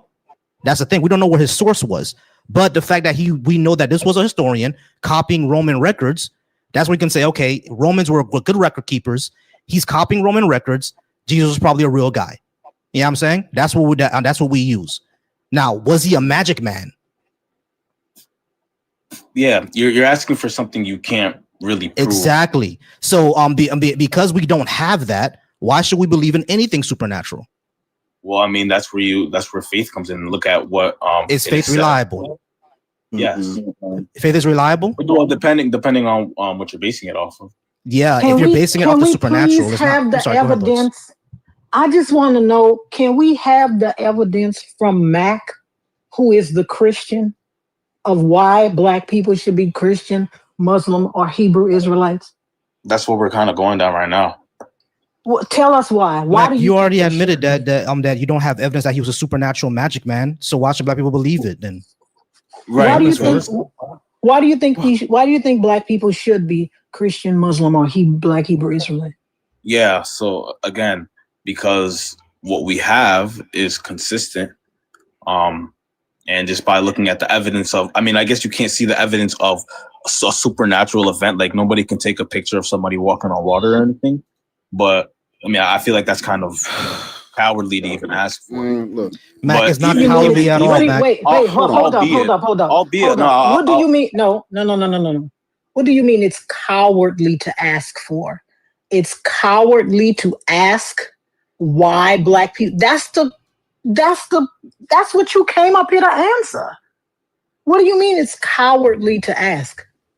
The insults are needed. He ran out of bullets. No, you're misrepresenting what I was saying. I was saying you asking me for evidence of a supernatural. Hold on, Mac. Just hold up for a minute. Even if this is earlier when we first started, I told you I had a question I wanted to ask them that I usually wouldn't ask them. But he's going to be my test dummy for this. So you think that the supernatural Jesus was a real person? Cool. Where was your Jesus during slavery? Where was he at? He was in heaven. Okay. You know there are stories in Genesis where I think it was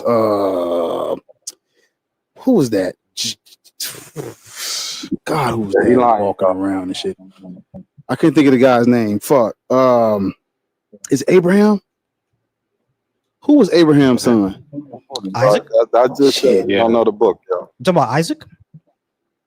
I can't remember which character it was, but in Genesis, it's because I have it on memory. I just can't remember the name. But in Genesis 33, 34, and 35, there's a story where the main character is traveling, and while he's traveling, God is telling the foreign people, do not touch him. If you mess with him, this is what's going to happen to you. This is what's taking place in the book of Genesis, where we see your God raining down terror and havoc, threatening people who are trying to target. Let me do this. Let me just do this right quick. 30 seconds. Hold up. Genesis. Jacob. There it is. Yes. Genesis 33, 34, 35 is about Jacob as he's traveling through these different cities and stuff. And I guess he had a target on his back because he stole Esau's blessing or something. They was looking for him. And the God literally told these people, you better not fuck with my boy Smoke. That's what God said in those chapters in Genesis. So if you believe in this supernatural Jesus, where was that energy during the transatlantic slave trade? Yeah, so everything you're talking about is before the new covenant. Do you believe in the Trinity? Hold on, wait. Do you believe in the Trinity? Yeah. You believe in one triune God, right? Father, Son, Holy Spirit, different energy, same essence, whatever bullshit, right? Yeah, different persons. Is Jesus Christ and the Father the same in your opinion? In what way? Like they're the same in same essence, different energy. Yeah, you believe that? The same in cool. Where was Jesus during the transatlantic slave trade? Yeah, I mean, like I told you, we're under a new covenant. No, stop. Mac, listen, you gotta stop. listen. You gotta stop. Stop doing. Do you believe in the Trinity? Yes. Is Jesus Christ, Yahweh, and the Holy Spirit 3 parts of the same entity? Yeah. Oh, yeah. Okay, I mean, stop right there. Stop right there. Don't move. Is the Father and the Son one and the same? Yes or no? Yeah. Is Yahweh and Jesus Christ the same? Yes or no?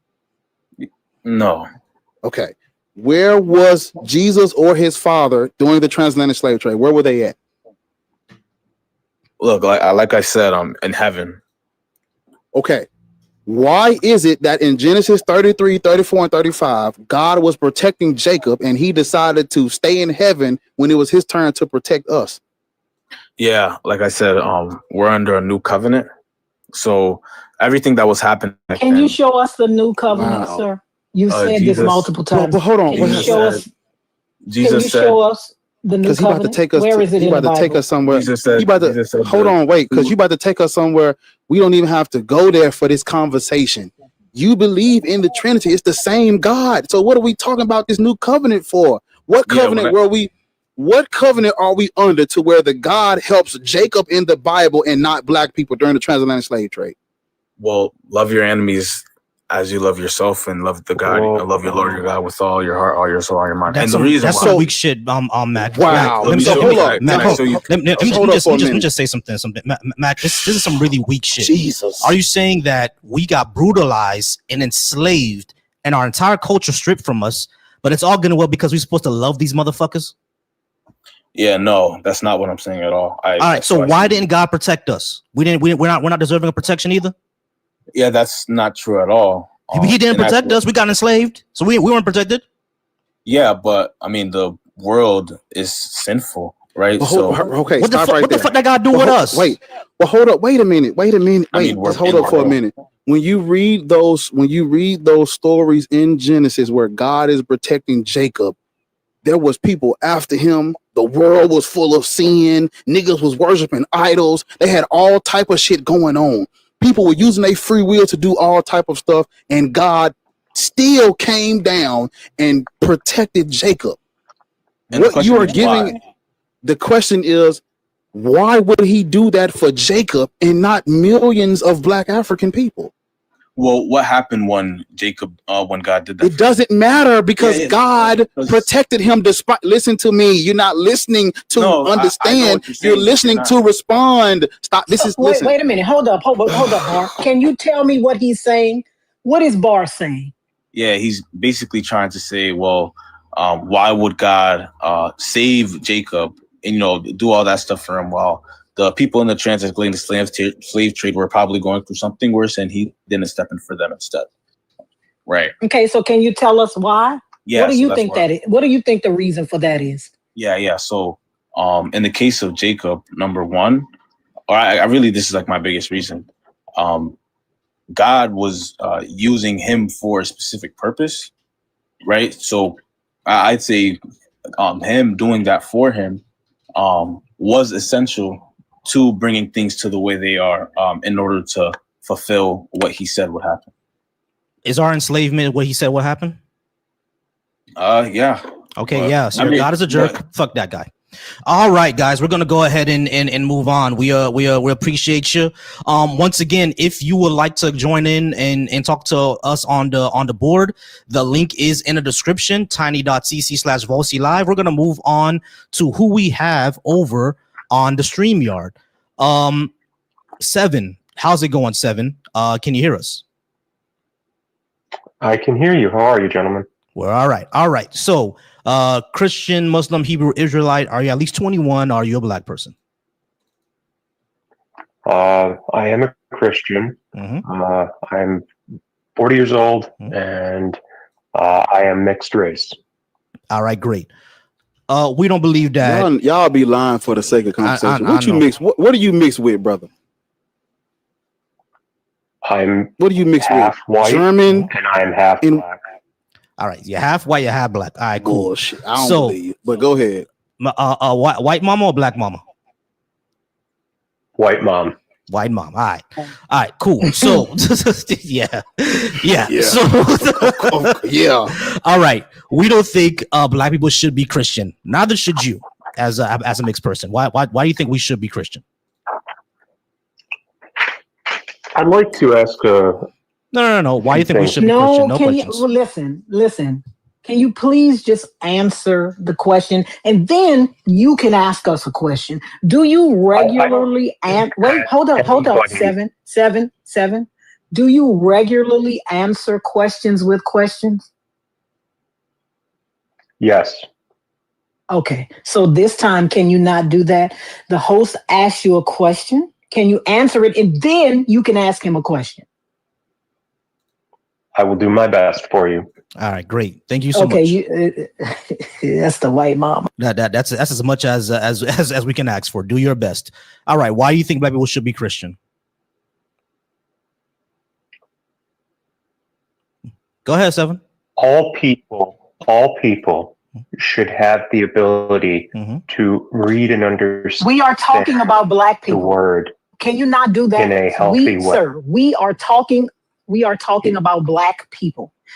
Dude, if you are not comfortable with centering black people, sir, seven, be quiet for a second. If you are not comfortable with centering black people for this conversation, you should drop. We're not talking about all people. We are talking about black people. All right. So Seven. We're talking specifically us. Hold on, seven, black people. I know, and I understand that you think all people were created by God. That's fine. That's all good and well. Yay, Yahweh, whatever. We're talking about black people specifically. The way that we got Christianity, the way that your father and his fathers before him got Christianity was through force, enslavement, and through colonialism. That's how we got it, Seven. So we're asking, why should we follow the religion of our enslavers? Now you can go ahead and answer that question.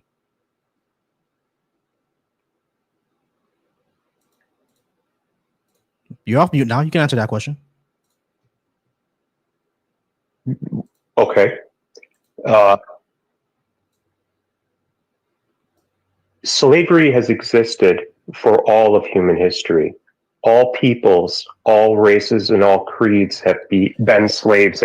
I'm going to mute you again. Yeah, that's the white bomb. I'm going to mute you again because I need you to actually stay on topic and answer the question I'm asking you.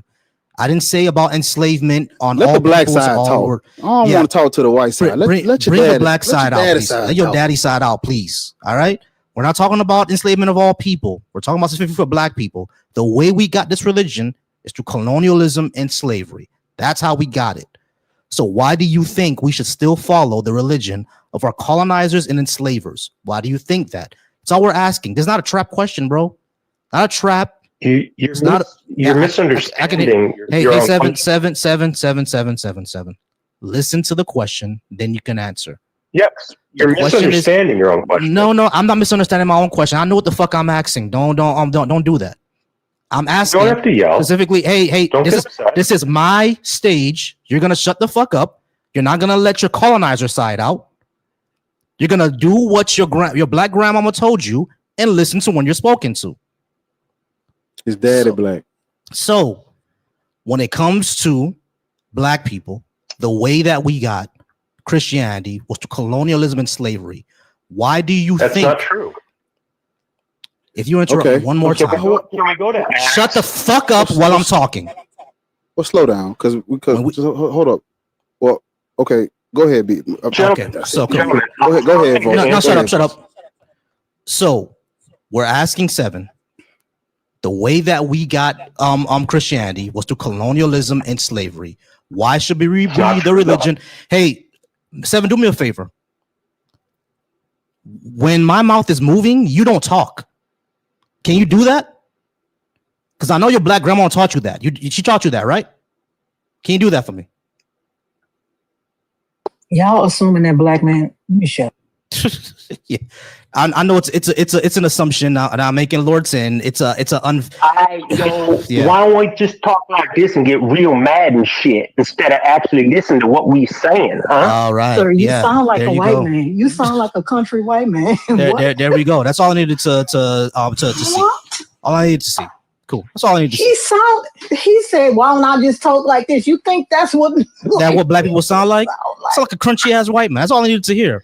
We already know. We already know. He ain't one of us. He ain't like us, y'all. All right. Yeah. Let's move on. Be claiming to be mixed just to like. Man. Oh man, we know he ain't mixed. I'm mixed. No, the fuck. No, and, fuck you not. And if he is mixed, we know where he grew up at. He didn't grow up like J. Cole. We tell you that much. He didn't grow up like him.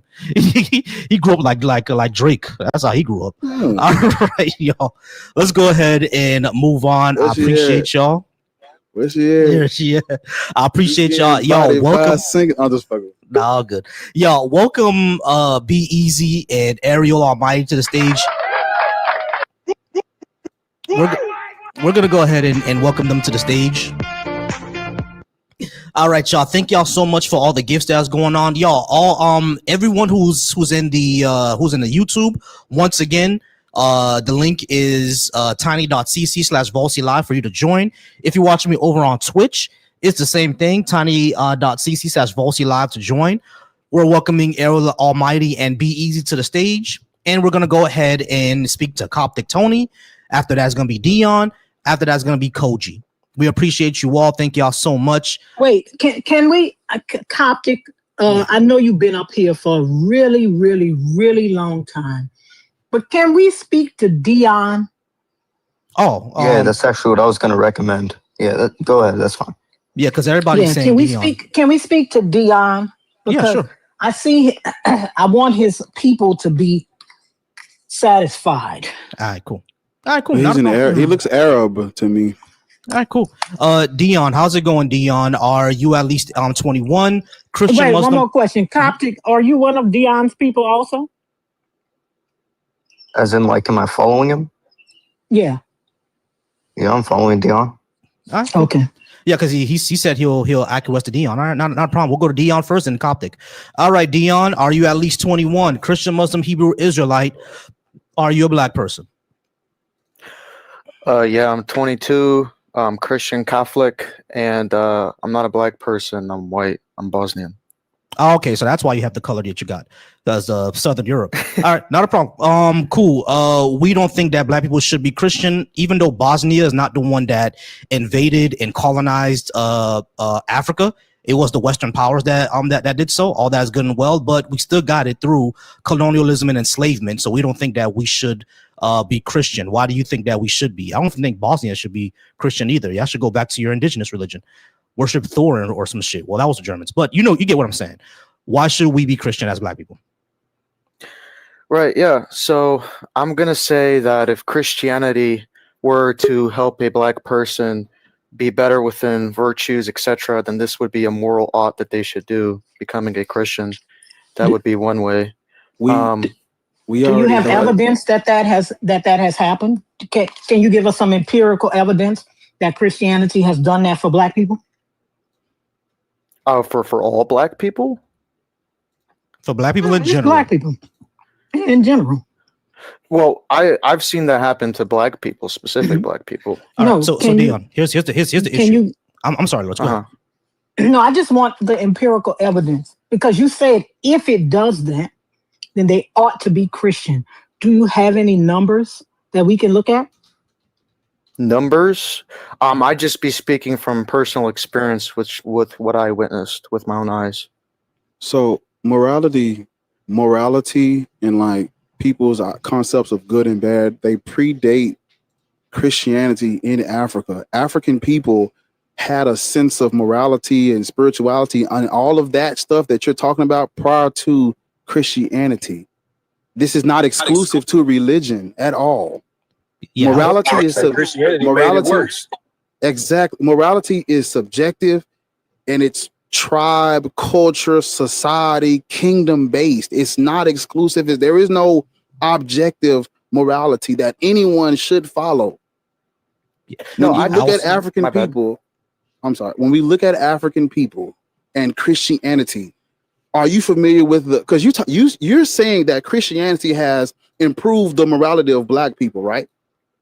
Well, no, my specific claim was that if Christianity can help a Black person with virtues, then I think it would be a moral ought that they should do. Right. So that question is a hypo. We're dealing with time, people, places, and events. We don't need a if. We don't need a hypothetical because we have actual history that we can examine and look at. When we look at Christianity, white European Christians, and Black people, we see things like the gun slave cycle. Do you know what the gun slave cycle is? No, sir. Right. So what the European Christians was doing, right? Wait, no, Bar. Ask him, does I'm he know finna something? kill this nigga, man. I'm gonna kill this nigga. Don't ask him about does he know something else. You mentioned the gun slave cycle. Just ask him, does he know anything Kill that else? nigga. Mm-hmm. He don't even know he just don't ask even him, know does what he- waters he done stepped into. But go, Yeah, what he you saying, doesn't. Lord? I just want you to ask him about a couple of things that that religion has wrought upon, and I just want to know if he knows it. I just want to know if Yeah, basically like a he yes or no really question. knows why he thinks that Black people should be Christian, Muslim, or Hebrew Israelites. Hey, y'all, can y'all please be calm down on what Bar said, y'all? It's just like saying It's a figure of speech. It's a figure of speech. It's just Relax, like saying that the Lakers are gonna kill the Clippers. Come on, y'all, relax. Are people taking that seriously? People are taking that seriously. Relax, Yes, y'all. your followers that followed you over here are taking it seriously. My The folk people grown, that they know followed not to you act over like here are that. taking it seriously. It's not They know us. not It's to the people behave. that follow you that's taking it seriously. Do you think that? Do you Okay. think that they think that we are going to kill you in real life? I don't know. I don't know their minds. Jesus You Christ. I don't don't think know them. that. They follow you. You don't know their mind. You don't know how they think. Because I have 17,000 people. Wait, It's everybody, hypothetical. hold on. Everybody pause. Let's not get sidetracked. Please let's not get sidetracked. All Look, right, so fraud for Christ said you probably would, bro. Y'all racist. yeah, my It's God. the people that follow you. It's all right, guys. Let's just try to get back to the conversation. All right. So I have wouldn't a hurt a fly. problem with what you said before, Dion, where you said that if it's going to help them be a better person, then it's a moral ought that they should follow Christianity. The problem with that is that you can do that for any religion or any ideology. I became more moral as an atheist. So according to your framework, it's more moral for me to be atheist than to be Christian. Right. Yeah. I mean, that's not specifically what I'm arguing. The prompt says, you said that Black people shouldn't be Christian, but if being a Christian would help a Black person be a better person and have better morals and virtues, then I think it should be something they should do. Is it necessary? Is it necessary? What do you mean? Morals and virtues. Well, I would believe there's like natural morals that we could get. It was really a yes or no, bro. Well, it's kind of like a loaded question. It's not. It's not. Is it necessary to be Christian in order for to be a moral person? To be a moral person, to have all morals, I'd say yeah. But What does all morals mean? What does that mean? Yeah, so I think basic morals we can get just from observing natural things within our reality, and then I'd say certain types of morals should be given through like divine ordinances. Can you prove something divine? What morals do you think that we can get from divine ordinances that we cannot get like from society? Or can you name one? I don't know, didn't make a claim from society. All right, that's not what she asked. I'm asking you what, because you talked about divine morals or divine instruction or something. What morals do you think we can get from this divine being that we can't get from anywhere else?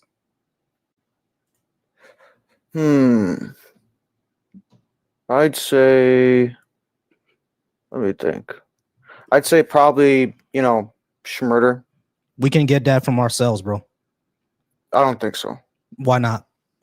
Yeah, because it's going to depend on what the individual person is going to see as just and unjust. So, you can't. My bad. You can't murder anyone.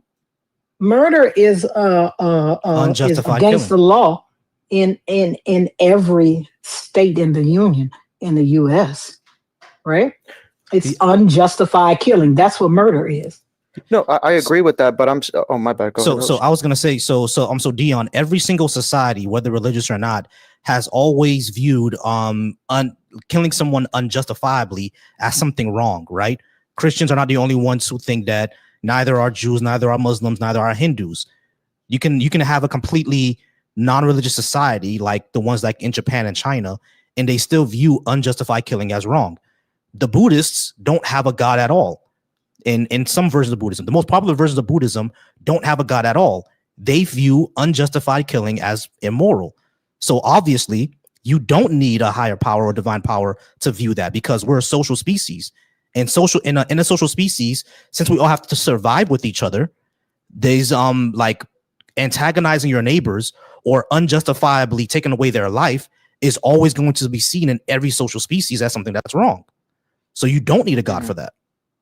Well, my main thing is that what would society see as just and unjust? There could be a society that sees, let's say, somebody jaywalking, that would be just for somebody to take their life.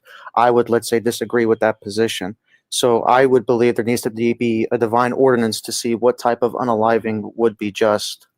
Here's the problem with that, Dion, because in our society, I'm not sure if you know about American history. In our society, someone like me or Barr, simply looking at a white woman will be justified enough to hang me, right? Yeah, and that's disgusting. Yeah, exactly. And so, in America during that time saw themselves as the premier Christian nation.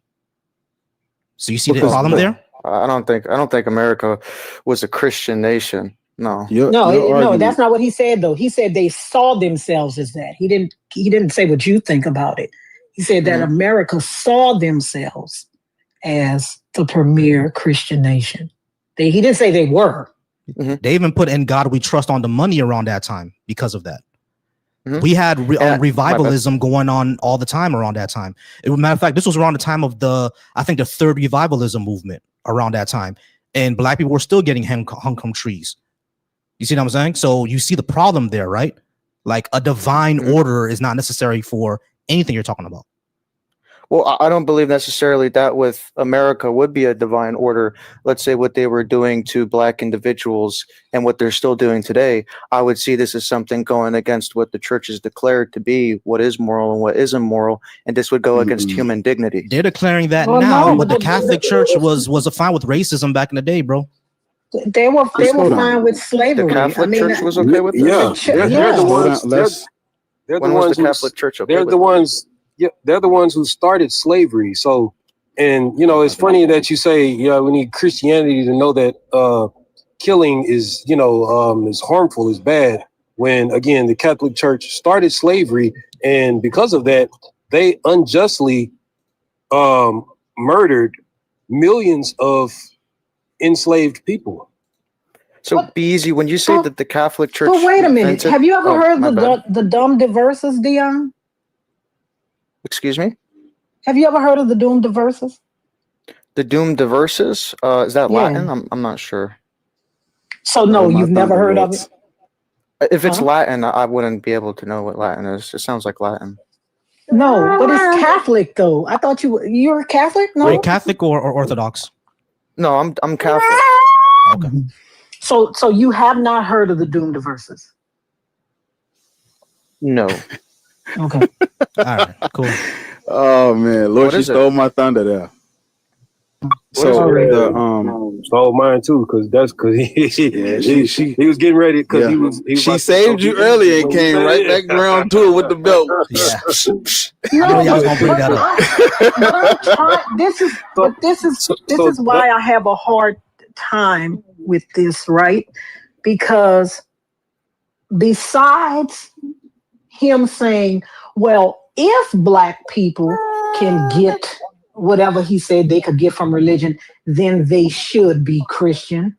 What other reason? Because if we're a fifth, we'd all be drunk, right? If is a lot is hanging on it, right? What other reason do you think that black people should be Christian, Muslim, or Hebrew Israelite? Well, I'd like to address real quick what you said with the Doomed Diverses. Are you referring to the expansion of the New World?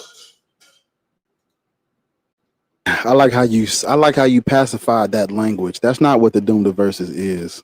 Well, I asked if it was Latin, and it was, and none of you guys answered me. That's why I was confused what it was. Yes, it's Latin.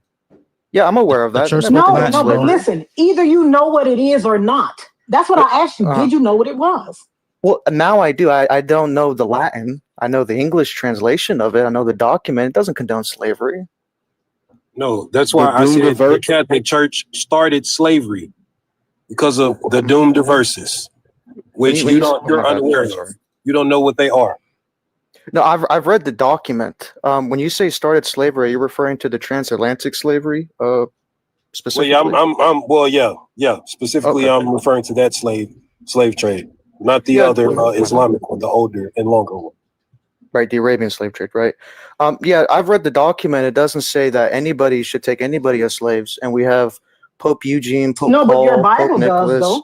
Your condemning Bible it. says that. Your Bible in Leviticus says that people that are not Israelites can be slaves, I don't grant and they can be anybody slaves for life. interpretation of scripture other than the pontiff. and they can be slaves for life. Right, so I don't think the Catholic what does Church the Catholic Church condone. say about Leviticus 25:39 through 46? What do they say about it?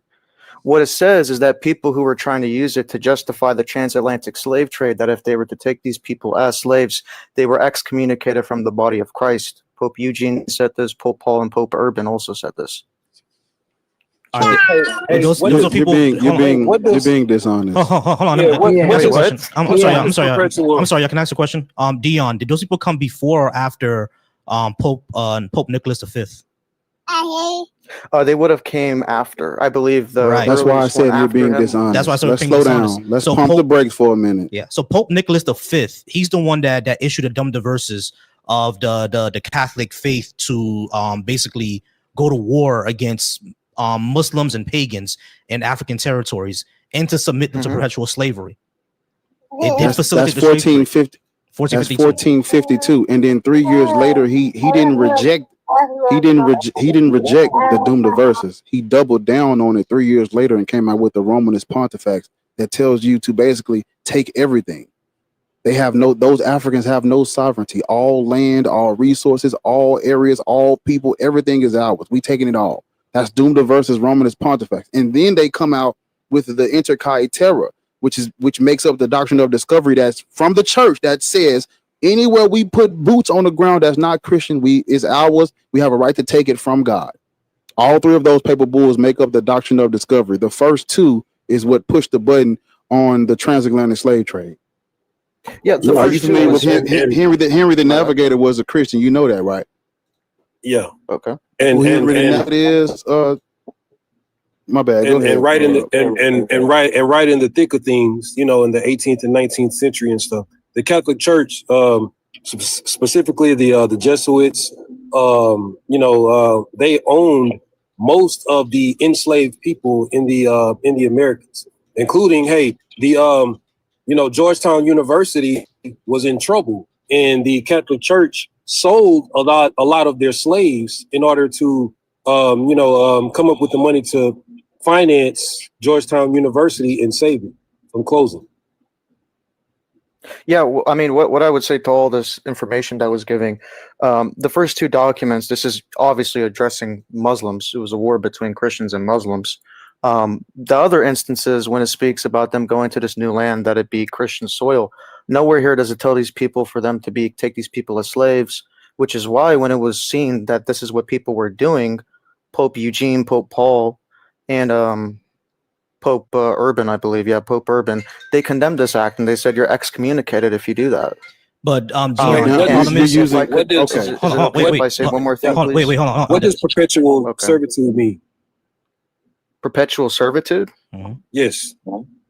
Yeah, it means them being a part of their colonies. Brother, that is not what perpetual servitude means. That's why we're saying you're being dishonest, Dion. Dion, here's the thing, Dion. I understand that that Pope Urban and all them other stuff, people said that they shouldn't be doing this. The issue is, why were they doing it in the first place? Because of the Dum Diverses that was issued in 1452. That was the reason why they were doing it in the first place, bro. Well, Do yeah, you I mean, the notice he's reason why they skipping did, Pope Nicholas he's skipping the Pope that comes right before them to argue against the Pope the guy that was Pope before them. You can't. That's called. You can't do that. what I was saying, Pope Nicholas V, he never issued anybody to take these people as slaves. That's what the And Dunda argument, verse says, though. but right here, He said you with can the language, you can reduce them to perpetual slavery. It did say that. It doesn't say to perpetual slavery. Yes, it does. It says, that's why I said it says perpetual servitude, and perpetual servitude is a lifetime condition where one person is bound to work for another without the freedom to leave or change employers or terminate the arrangement. That's what it says. That's what so it's slavery. The reason why I disagree with that, because the same language is used in Vatican I when it tells the Catholics to have this type of notion towards the Pope. The Pope, I'm not the Pope's slave. He's not my owner. He doesn't own me. This same language is used in Vatican I. This is used in every single encyclical, and it's never used as that. And that's why other popes, they had to clarify this, and they condemned it. No they same condemned this language. action. No same language. No, they don't tell them to be to become perpetual servitudes. It's in Vatican I, yeah. What does Vatican I say? Well, Vatican I is specifically addressing papal supremacy in light of the East and the Orientals. What are you talking about? What does it say? What does it say? It says that every creature should be subject to perpetual servitude to the Roman pontiff. So slavery? I'm not the Pope's slave. That's what I'm saying. I know. It depends what that language means. I know you're not the Pope's slave, but that's literally what perpetual servitude is. Well, within papal encyclicals in the Latin, that's not what it was used as. That's why I'm not the Pope's slave. Okay, but that language is just not used. For everybody else who is not Catholic, who were the pagans and the Muslims and the non-Christians, what does perpetual servitude mean? It means them being subject to the Roman pontiff. So slavery? No, I'm subject to the Roman pontiff. That doesn't make me a slave. Yes, but you're not one of the Muslims or the pagans or the Africans that they were at war against. Yeah, to say you become subject to him means you become Catholic. That's all that means. So forced conversion? So do I have a choice to become Catholic? Do you have a choice? In this scenario, would I have a choice? Yeah, you'd have a choice. No, I would have a choice to become Catholic. Yeah, y'all ain't gonna, y'all. I can't believe what he's basically saying, that the Catholic Church used the doctrine of discovery wrong. Now, at first they were saying that the church used the Bible wrong. Now they saying that the church used the exact documents Wait, but he's also, that would be a straw man. But you're also saying that if they came and to colonize my place, that I would have a choice whether or not to be Catholic. Yeah, that would be a straw man to what I said. The Catholic Church never had that misunderstanding. Spain and Portugal had this misunderstanding, which is why when the church found out what Spain and Portugal were doing to these people, the Pope after him, Pope Paul and Pope Eugene, they issued the verdict saying that if they keep continuing doing this, they are excommunicated from the body of Christ. They're not Christians. And they kept on doing it because when did the Atlantic slave trade end, Dion? I'd roughly say between somewhere 17th to 18th century. Yeah, it ended in the 1800s, and none of the people you were talking about were excommunicated. No, they were ipso facto. Ipso facto, like they were excommunicated after the fact. No, so you're saying that this is how it works. If I can explain, so when the Pope issues this verdict and says, if you take these indigenous people as slaves and you do this to them, you're ipso facto, meaning you self-excommunicate yourself. You don't need a plenarily written letter to do this. You by yourself, you are excommunicated. And if people lived in this and they didn't repent for this or let people go, let them be free, yeah, they're burning in hell. So you're saying what? Hold up, wait. Just let me try to understand. Literally boils down. So Dion, here's the problem. So you're saying that Pope Nicholas V is burning in hell then? Pope Nicholas V wouldn't be burning in hell. Why would he? But he's the one that sent out the decree that they can perpetuate them to slavery. You understand that the dumb verses that he put out is the one that facilitated the Atlantic slave trade. It's because of that that the Portuguese even started slave trading. You understand It's that, their right? it's their misunderstanding of the document, which is why the Dion, Pope it's not a after him had to come and clarify it. It's not a misunderstanding at all, bro. It's not a Yeah, it misunderstanding is. at all. But No, this it's what I not. was. So They are used you it in trying order to perpetuate slavery. It said perpetual servitude, which is slavery. And you're saying that the Pope after him is the one that said, okay, you guys can't do slavery, but they kept on doing it for another 200 years. No, So I already said hold that on. So was language is- my bad. Dion, was the Queen of Portugal also excommunicated? Was the Queen of Portugal? Yeah, because I haven't read about the Queen. Go ahead. during the slave trade, they were doing this under the Queen, right? Okay. So was she also excommunicated? If she chose to still have slaves, yeah, she would have been ipso facto. Yeah. All right. So the question then becomes, around that time, you know how close the church and the crown was. Why wouldn't those popes come out and excommunicate the royalty for perpetuating slavery? Why wouldn't they do that? Because it was issued that they're ipso facto. It's already been decreed by the papal bull that if you do this, you're excommunicated. The Pope doesn't have to come out and tell you because it's already been issued. So was she ever excommunicated? I haven't read upon her, but if she chose to have slaves after it's been clarified that you can't do this, she would have been excommunicated from the body of Christ.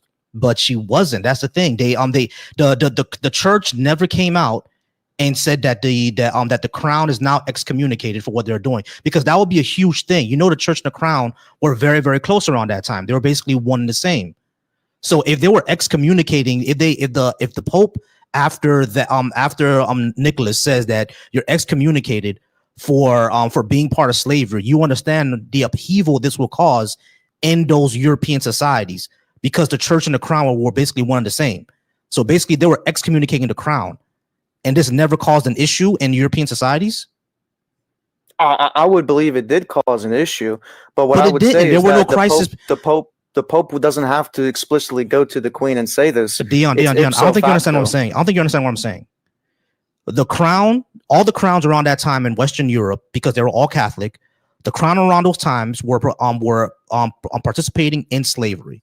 That was what was happening from Spain to Portugal to France. The crown was participating in slavery.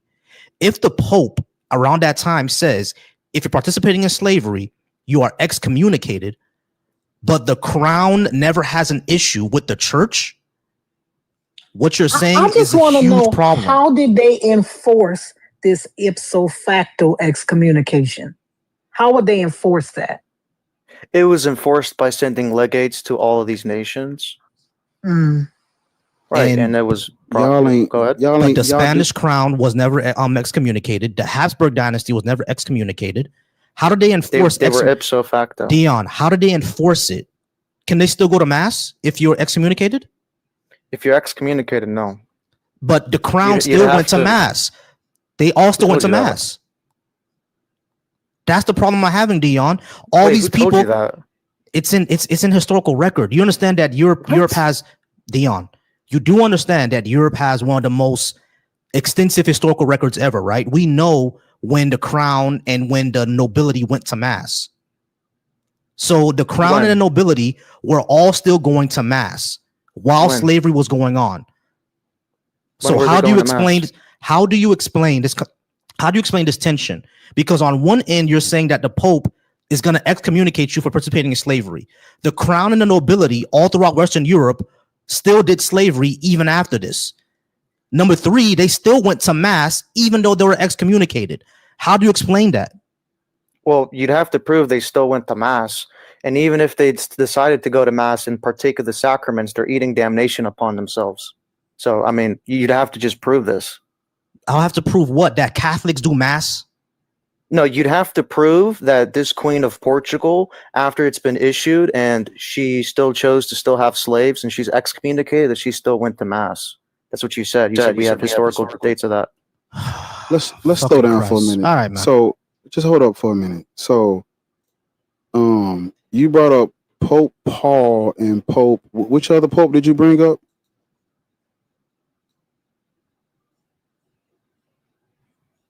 He's gone. You brought up Pope Paul, and then which was the other Pope that you brought up? Yeah, what was the Pope? He said Pope Urban and someone else. What were the popes? After He said Urban, Paul, and Gregory. So yeah, because the Pope after Nicholas V was Calixtus. It wasn't Urban or Gregory or any of them.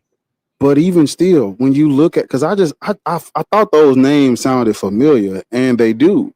When you look at Pope Paul, when you look at Pope Paul, when he was Pope, they came out with the Sublimis Deus that I talk about. The Sublimis Deus comes out in the 16th century, where the church said, we're not going to enslave those indigenous people here in these Americas like we're enslaving those black people. We're going to let those indigenous people go free, but those black people are not to go free like the indigenous people. They made a distinction between the two. They didn't abolish the Doomed Verses in the Romanist Pontifex or the Interkite Terror. They literally made an exception for the indigenous people in the 16th century. And then when we look at Pope Gregory, if I'm not mistaken, he condemned the transatlantic slave trade, but the enslavement of black people continued on. Like, you're being dishonest. This man is literally up here saying that the Pope who issued out the Doomed Verses in Romanist Pontifex used it wrong. These decrees come out like he said it because I wanted y'all to catch it, but he said it. He said the Christians and the Muslims were fighting. The Africans were already converted to Islam by that time. Africans were because the trans-Saharan slave trade had already commenced and been taking place long before the Europeans got there. That's why it says Christian, Muslim, and Hebrew Israelite. Muslims are on the table as well as the Christians because of their violence and crimes. But the Muslims, the pagans that are being explicitly talked about in the Doomed Verses in Romanist Pontifex are Africans, because what was going on were they discovering? And Volcy, I just want you to know that this excommunicated queen had a Catholic funeral and she was buried in a monastery. Yeah, literally, Queen Maria, he's being right? dishonest on every level. Yeah, all of these people that were excommunicated, they had Catholic funerals. All right, so King Dion, I'm sorry, I said King. So Dion, I found a king, right? King John III of Portugal. His name is called John the Pious. Right? John the Pious expanded slavery, and guess what he was? If he's calling him pious, he was devoted to the Catholic faith, and he always attended mass. So when you're saying that the popes took away the Dom de Verses and say that, if you do this, all of a sudden you're excommunicated. He's gone. He's gone. All the ipso factos had Catholic funerals. I just went and looked it up. All the ipso factos had Catholic funerals. Yeah, they all did. And you know what? Yeah, It's funny. It's funny if I want to issue a decree, and then multiple centuries later, look. All of his people. He said, "Give him a second. Give him a second. He has to do something." I did give him a second. All the ipso factos had Catholic funerals. These people were not. These rulers were not excommunicated. Yeah, they were not excommunicated from the Catholic Church. Yeah, he's lying. No, there he is. He's back. Yeah, anybody who's a baptized Catholic is allowed to have a Catholic funeral. That's noted in the magisterium. I know, but I thought you. So try again. So let me ask you a question. Try again. Let me ask you a question. Hold on, Dion. Try again. Let me ask you a question. Let's try again. Let me ask you a question. Dion, can I ask you you're gonna need to stop that, sir. You're gonna have to stop with your Freemasonic. Go ahead, Lord. Sir.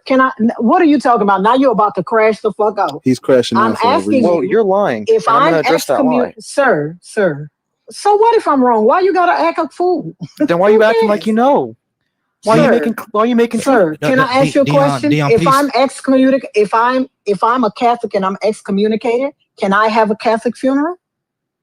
If you're baptized a Catholic, yeah, anybody's given that. That's a magisterial So can I ask you a statement. question? So what is the purpose of excommunication? Meaning they're outside What is the body. purpose? Yeah, he dropped, and then that nigga put a battery in his back, and he came back crazy. What is the purpose of excommunication? Yeah, for them to be separated from the body of Christ. Okay, great. So Dion, here's the problem. So how do they enforce that? Wait a minute. How do they enforce that? Enforce How does what? the Catholic Church enforce excommunication? Excommunication. How do they enforce it? They send legates to all these nations, and they tell them, "Hey, if you do this, you're excommunicated." And if you do that, you're excommunicated. So let me ask you a question. So how does the excommunication? Let's say I'm the queen and I just do what I want to do anyway. How does that excommunication affect me in life? How does it affect you in life? Yeah. How does it affect me? Yeah. So you're going to be separated from the Roman pontiff, and you're going to go to hell. Okay. So Dion, I don't think you understand what I'm asking. So it only matters once I die. No, what I'm saying is that the church never decreed this or taught this. I could care less about what Dion. does. I don't think you're understanding what she's asking here. As a if you for example, when it comes to Jehovah's Witnesses, right? When you're excommunicated, what happens to you in real life is that all your former friends and people that you had, they all stop talking to you. That's how it affects you in real life. No. So when I'm asking how. What I'm asking is how does it?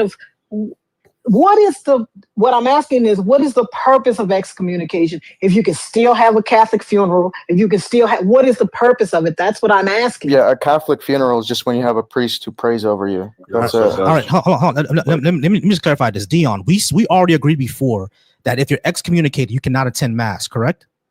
Okay, so how can you not attend mass but still have a Catholic funeral in a Catholic church? I already told you a Catholic funeral is just when a priest prays for Dion. That's fine, but you're still running into a tension. You're still running into an issue. John III of Portugal expanded slavery, and he always attended mass. He was called John the Pious. How do you explain that? If all the people who hold on, Dion, listen. No, you didn't. You said that if you're excommunicated, you cannot attend mass. Who told you that? He didn't say he did. He asked you who told you that. So Dion, I'm correct about, right? If you're excommunicated, you cannot attend mass. Am I right about that? I mean, you can go there, but you can receive the sacraments, and you're gonna receive them invalidly. So why was John III of Portugal called John the Pious, and he expanded slavery? How do you explain that?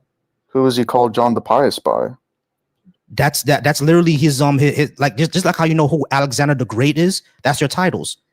Like Alexander gave him that title. Hold on, Dion. You see Alexander the Great, Vladimir the Terrible, etc., etc. John III was called John the Pious because of his deep faith his deep devotion to the Catholic faith. But according to you, he should have been excommunicated. Yeah, well, Vladimir was called the Terrible by the Ottomans, by his enemies. So I'm just asking you, John the Pious was called the Pious by the church. That was his title. By the church? Let me see that. Fucking Christ, bro. So now I gotta find everything for you. Don't use my Messiah's I'm just name. trying. Try again. Fuck your. I'm trying to figure out. Hold on, everybody pause. Dion, you don't tell us. Shut the fuck up. Dion, you don't tell us what to say on our stage. Shut the fuck up. Stop porking out, Dion. Dion, stop honking out. Stop honking out. Dion, stop honking out. Dion, stop honking out. Wrong type of white. Dion, stop honking out. Wrong type. Stop honking out. We do not stop porking out, dude. Stop cracking out. Hey, stop cracking out. So Dion, shut up. Dion, you don't tell us what to say. Dion, you don't tell us what to say on our stage, bro. You don't control that. Hey, colonizer, you don't tell us what to say on our stage. Okay, this is our stage. Hey, stop porking out. You liar. Stop porking out. You're a liar. Stop cracking out. All right, stop bleaching out. Stop bleaching out. I'm just trying to figure out.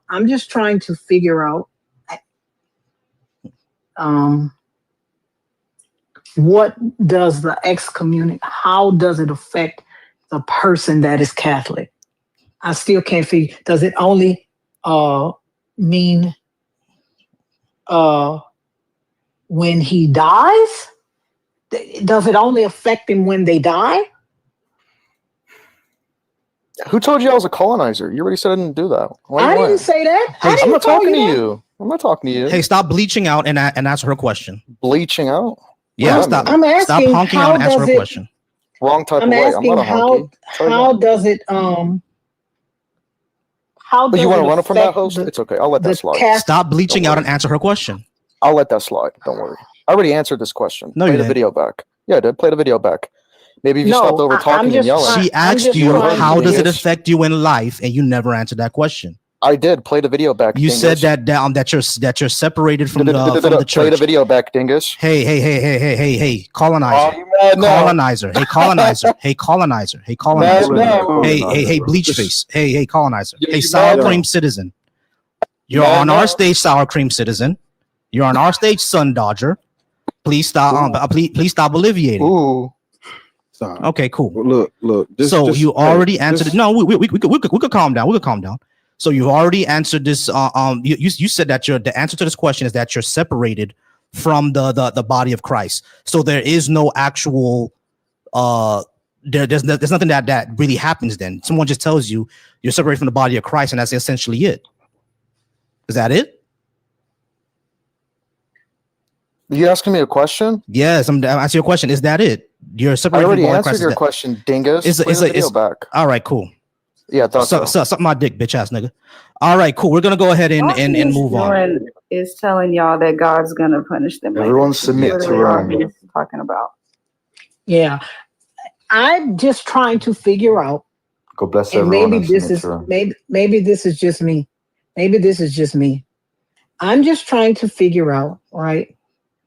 How does this ipso facto excommunication work if you are still able to participate in the sacraments and the rituals and the everything of the Catholic Church? That's what I was trying to figure out. How does it work? So that's all I'm trying to figure. That's all I'm trying to figure. Can you explain that to me, Coptic? yeah, and a Catholic can correct me if I'm wrong, but I believe like Oh, you're not Catholic? Oh no, well I don't want to. If you're not Catholic, no, I'm okay. But if you're not Catholic, I need someone that's Catholic to come and tell me. If you're excommunicated, how can you still participate in all the things the Catholic Church offers and the rights and the everything if you're excommunicated? How does that work? Right. So that's all we're asking. If you're still able to take the sacraments and everything like that, what exactly is the excommunication for then? No one's gonna stop you. So Listen, what is the excommunication for? First of all, listen, I know it says Coptic, but I am atheist. None of this shit. I don't know the difference between Coptic and Catholic and none of that. I don't know. That's for y'all to figure out. Once he said, I don't know. That's why I'm asking. He already told you guys the sacraments are no longer valid. Michael's not your turn. Okay. So let me ask you a question. Are you Catholic, Michael? Yes. Are you Catholic for real? Yeah. All right, Okay. cool. So, I think you're lying. But so we hold on, wait, pause real quick. What's your basis for thinking? Hold on, Michael. Be quiet for a second. Coptic, did you want to talk or are you gonna let Michael? oh no, he says he gotta go. You gotta go. All right. I was just hold on. I see you later. All right. So Michael, if the sacraments are no longer valid, blah blah blah, what exactly is either the punishment or stopping you from taking the sacraments if you're excommunicated? Nothing, right? Does anyone stop you from taking it? No, because not like the priest could not know that you're excommunicated. How would a priest not either know way- if you're excommunicated if the person who was before said that they send out these letters to all these nations telling them that they're excommunicated? As a The matter of thing is, fact, I do go ahead, know Lawrence. what a Catholic is. I just don't give a fuck. What I'm asking is, right? What kind of teeth does this excommunication have if you're still communication have? If you're still able for while you're still alive, especially if your priest doesn't know. You're confusing like just the ability or just like modally speaking what it means to be able to do something. No, as a matter of fact, Michael's not even Yo, your why do turn. you guys keep cutting off? Hold on, I'm cutting you up because it's not your turn yet, and we're way off the topic anyway. So this entire thing came up because Dion said that they're excommunicated when we clearly have Catholic leaders during the slave trade who are not excommunicated and we're called pious. So his entire He thing asked is you to bullshit. prove that, and you threw a fit. Hey, Michael, I already brought up John III, called John the Pious of Portugal, who Yeah, he asked expanded you the to slave prove trade, that. who expanded the slave trade. He expanded the slave trade, and he was called John the Pious. What do you want me to These prove are all exactly? claims. Prove it. What do you want me to prove? You want me to Prove put it up that on the the screen? church called him that. All right, you and want me he to tried the conversation. You want me to put it up on the screen? Yeah, he asked you that like 30 All minutes right. ago. Do you want me to put it up on the screen? I'm asking you yes or no. You want me to put it on the screen? I said yes. Can Okay, you cool. listen? So we're gonna. Hey, Michael, do me a favor. You're not gonna do the snarky shit. You're not But gonna you're do the just snarky shit. insulting him. Hey, shut up. You're You're not just gonna do this. insulting Shut him. up. You're not gonna do the snarky shit. Can we calm down now? You're not Dion, bro. I don't know why you so mad on somebody else. Mad about somebody else. You're not Dion. So it's your own. It's your own live. You're the one talking right now. Matter of fact, you're not even supposed to be talking. It's supposed to be Koji. But we're gonna talk to you for a second. So let's bring it down. Can we do that? Can we chill and bring it down? We're gonna be okay. Yeah. So you don't want me to answer Doctor's question Hey, first? Michael. I'm just Y'all asking aren't really you, organized. up here. Michael. I'm just asking you. Are we gonna chill? Are you gonna be okay? And can we have a conversation? Can we do that? Well, I am chill. You interrupted me first. I interrupted you because this is my space. It's not your space, is it? So answer the Well, question, please. I can interrupt It's you a if I want. yes Yeah. or a no. Are we gonna be chill and have a good conversation? Yes or no? Yeah, we can. That's All right, speaking cool. for me. I don't know Cool, about you. cool. We can. Cool. All right. So I'm gonna put it on the screen that he was called John the Pious. When I put it on the screen, what are you gonna say then? I'm gonna read it. It's probably Okay, gonna be cool. like Google AI or something, but Yeah, cool. Right here. oh, it is Google Can you read AI. it? Yeah, I John the pre-fired Pious. that shit. Pre-fired that shit. Yeah, Yeah, that's Google so AI. Why do I care about that? it comes from the Encyclopedia Britannica. That's the source. What Encyclopedia is Britannica. happening? Yeah, I don't know what the hell is happening. All right, so Michael, it came from the source of Encyclopedia Britannica. How is No, that pull the not source a, up, not Google AI. I didn't want Google AI. Oh, you want the you want Britannica then? Yeah, go read it for yourself, bro. Come on. Here it is. Yeah, John III, John the Pious. Here he is. King of Portugal from 1521. Where does it say pious? John III was king of Portugal from 1521 to 1557. His long reign saw development of Portuguese sea power, etc., etc., etc. Where does it say pious? Okay, cool. Pious. Also known. Oh, it says it nowhere. Also known as John the Pious. That's not in the actual article. That's in like what he's called on the top. That's not actually what the church What is do you saying. think it came from? Where does it say the church called him that? Where does it say that the church called him John the Pious? Where do you get the That name was your from? claim, yes. Where do you think you got the name from? No, now you're asking me questions. I'm saying, where does the article say the church called him that? All right, man. Now you're stuck. Now you're like you don't know what to do. All right, fine. Let's go ahead and look up where he got the name John the Pious.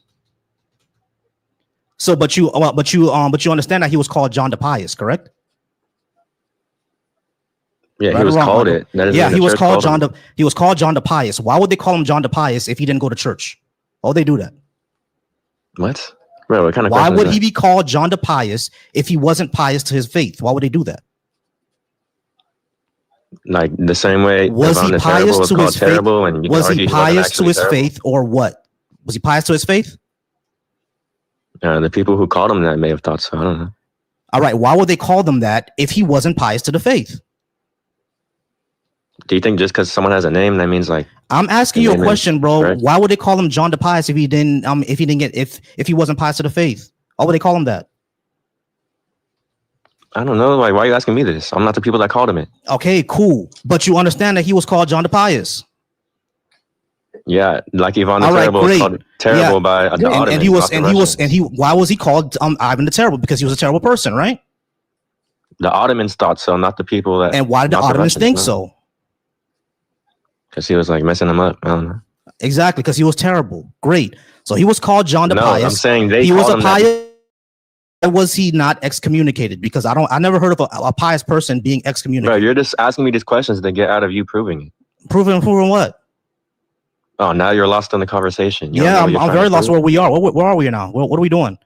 Because I the said prove the church called him pious. first y'all denied that he was called John the Pious. Then when I showed he was called John the Pious, now we're moving to something else. No, Dion never denied he was simply called pious. He denied that the church called him pious. He thought that So the you church don't know how called to him trap the pious. conversation. All right, great, Michael. So where did he get the title from then? Bro, do you not understand the analogy of Ivan the Terrible? I understand the analogy to Ivan the Terrible. I'm asking, why would they call him pious? What if he called himself pious? Like, I know someone that calls himself Baby Athanasius. No, this is his title, my guy. King John, King III of Portugal is called the pious. That's literally his title. All right. What if like his best As a matter of fact, he's the one that introduced the Inquisition. Now that's the part I didn't know. Now and he heavily supported missionary work. That's the part I didn't know. I didn't know he even introduced the Inquisition. That was him. I didn't even know that part. Yeah, bro, just prove it was a title given to him by the church. Okay, let's say I can't prove that. Cool. Now what? All right, then your entire argument's like in the ground. No, it's not. Is your argument not that the church supports slavery or whatever? Yes, and they did. Oh, so if the church never called him pious and he's not really in the church, then what's the argument? That would be stupid, bro. He was called pious for a reason. Okay, why did the church call him pious? It doesn't matter if the church call him pious or not. He has a title. He has a title, John the Pious. Why would they call him that if he didn't support the church? Yeah, but there's a lot of excommunicated people in history that are called pious, like Nestorius. So I don't see the relevancy. Wait, who? So Nestorius. All right. I don't even know where that is. Let's look. The Nestorian heresy, the guy who started the Nestorian Hey. heresy, he was called the most pious. Hold That on. doesn't mean the church had that. Give me a few ticks. So when we started with the Dion guy, he started off by saying, if Christianity improves the morality of a black person, then they should be Christian. And my response was, we don't need we don't need a hypothetical when we're dealing with actual human history. There's a reason why black people are Christian. We need to examine those reasons to determine whether or not we think black people should be Christian, right? We're not individuals, we're a group. When they oppress, when they come up with this legislation and they take away voting rights and all that shit, it affects us all, not one or two black people. The things that they've done, it doesn't affect one. You know, it's for the group. So we're talking about the group as a collective. When we speaking on the group as a collective, when we look at history, black people should not be Christian. The church started the transatlantic slave trade, not slavery. When we look at the transatlantic slave trade, it is justified with those first two papal bulls that make up the doctrine of discovery. That is how they get the ball rolling on the transatlantic slave trade, Dumda versus Romanus Pontifex. When we go back to his hypothetical where he says, if Christianity improves the morality of black people or whatever, I was basically going to show him what happened when Christians came in contact with black people who were not Christian at the time. What did they do? That's why I asked him, did he know about the gun slave cycle? He said no. If you don't know what the gun slave cycle is, look it up. Where the European Christians turned Africa into an arms race. That's how they feel the transatlantic slave trade. Okay, as we modulate, he brought up those different popes that come after Pope Nicholas V. None of those popes condemned the transatlantic slave trade. We talk about, he brought up Pope Paul. Pope Paul came out with the Sublimis Deus that talks about not enslaving the indigenous people of the Americas. It did not apply to Africans or black people. Black and African people were still subject to slavery, racism, and oppression, even with the Sublimis Deus. When we look at Pope Gregory, that's after Pope Paul, Pope Gregory condemned the transatlantic slave trade. He did not condemn the enslavement of black people. He mentioned the Christians and the Muslims fighting. Yes, they were fighting over a multitude of things, religious, political, geographical, all that shit. They were fighting over it. You look at the Church of the Holy Wisdom, the Muslims literally fucking blew a hole in that bitch with a cannon. They blew a hole in it. The Muslims took the Hagia Sophia and turned it into a mosque. So we see that they were fighting over politics, religion, geography, all the works, right? Africans were just simply caught in the crossfire. You know what I'm saying? But I said all this to say that black people got Christianity through slavery And we got Islam through slavery as well. We should not be Christian. It was forced on us. It was brought to us by the enemy, the colonizer, the oppressor, all of that. That's why we shouldn't be Christian. All right. And can I go ahead and correct myself? Yeah, that was a misstatement by me. All right. He wasn't called that by the church. He was called that later by historians because of his devotion to the church. All right. So I'll correct myself on that. I'll have no problem correcting myself. It was a mistake. It was a mistake for me to say that. All right, cool. So everybody's good now. It was a mistake for me to say that he called himself the church called him pious. That's fine. All right. I can make my mistake. Here's the issue that I'm still having. He had the deep devotion to the church and he attended mass. He got the sacraments, all that other good stuff, right? Very, very deep devotion to the church. He sent out missionary work. Him and the church were very, very close. If you were supposed to be excommunicated, if you did slavery, and yet this man expanded slavery and still had deep devotion and connection to the church, how is that explained? That's the problem that we're having there, along with everything that Bar said. And Michael, you can still have a few minutes, but we got to move on to Koji because he was before you. But that's what I'm trying to figure out. Like, what teeth does this ipso facto excommunication have? Because that's the words he used. What teeth does this ipso facto excommunication have? I was trying to answer that, but I got interrupted by the host earlier. No, I had the same question, Michael. I had the same question. Like, what? If you can still get the sacraments, you can still get a Catholic funeral, you can still attend mass, even though you're excommunicated. What teeth does it have? What happens then? Yeah, earlier I started my sentence before I got interrupted. I said, you guys are equivocating on can here, right? Can here is just being used like modally or in the sense of like possibly, right? Yeah, of course, possibly you can take sacraments. Just like anybody can. Any unbaptized person can take the sacraments. That doesn't make them valid, but that doesn't make it correct to take the sacraments. That's all good and well, Michael, but the question is... So that's what I mean. What teeth does it have? Like, it makes the sacraments invalid, and if you take the sacraments, as far as them living, not after they're dead, as far as them living, because we do know that Queen Isabella I did not get excommunicated, and John III did not get excommunicated. So, that's what we're trying to point out here. His claim in the beginning was that if you participated in slavery, the popes excommunicated you. But we have several royal lines of them not being excommunicated and slavery was happening. So what does that do for that claim, Nigel? Well, he already said it was ipso facto excommunication. So I know, I understand ipso facto. What I'm saying is that in ipso facto excommunication, he said that you actually get letters and stuff like that. Are you saying that these kings, queens, and the nobles all got letters that they were excommunicated for participating in slavery and never said anything about it? Like, that would be a huge issue in European society back then because of how close the crown and the church were. You saying that they got the letter but never said anything? Well, there's many instances of the crown disobeying the church. Like, that's not really having any bearing on the actual claim. No, we know that the crown disobeyed the church. I'm not denying that. I'm talking about excommunication, because that's a major thing. If the church is going to excommunicate a royal, that's major. And you're saying that it didn't cause any crisis in these European societies? Yeah, you said it was ipso facto excommunication. Michael, well, I know it's ipso facto. That's fine. What I'm saying is that if they got actual documentation saying that they're excommunicated, you're saying that the crown never said anything about it. That would cause a huge issue. He said that they would send a legate to the queen. Yeah, that shit. That He explanation said. He literally said that they would send a legate to the queen. I don't understand how it's ipso facto. That's official excommunication. Ipso facto. Well, no, but that's what he said. That's what Dion said, though. He said that they would send a legate to the queen. You're misunderstanding That is what he said. No, sir, I'm not misunderstanding. Well, he ain't here. Ipso facto excommunication requires no declaration.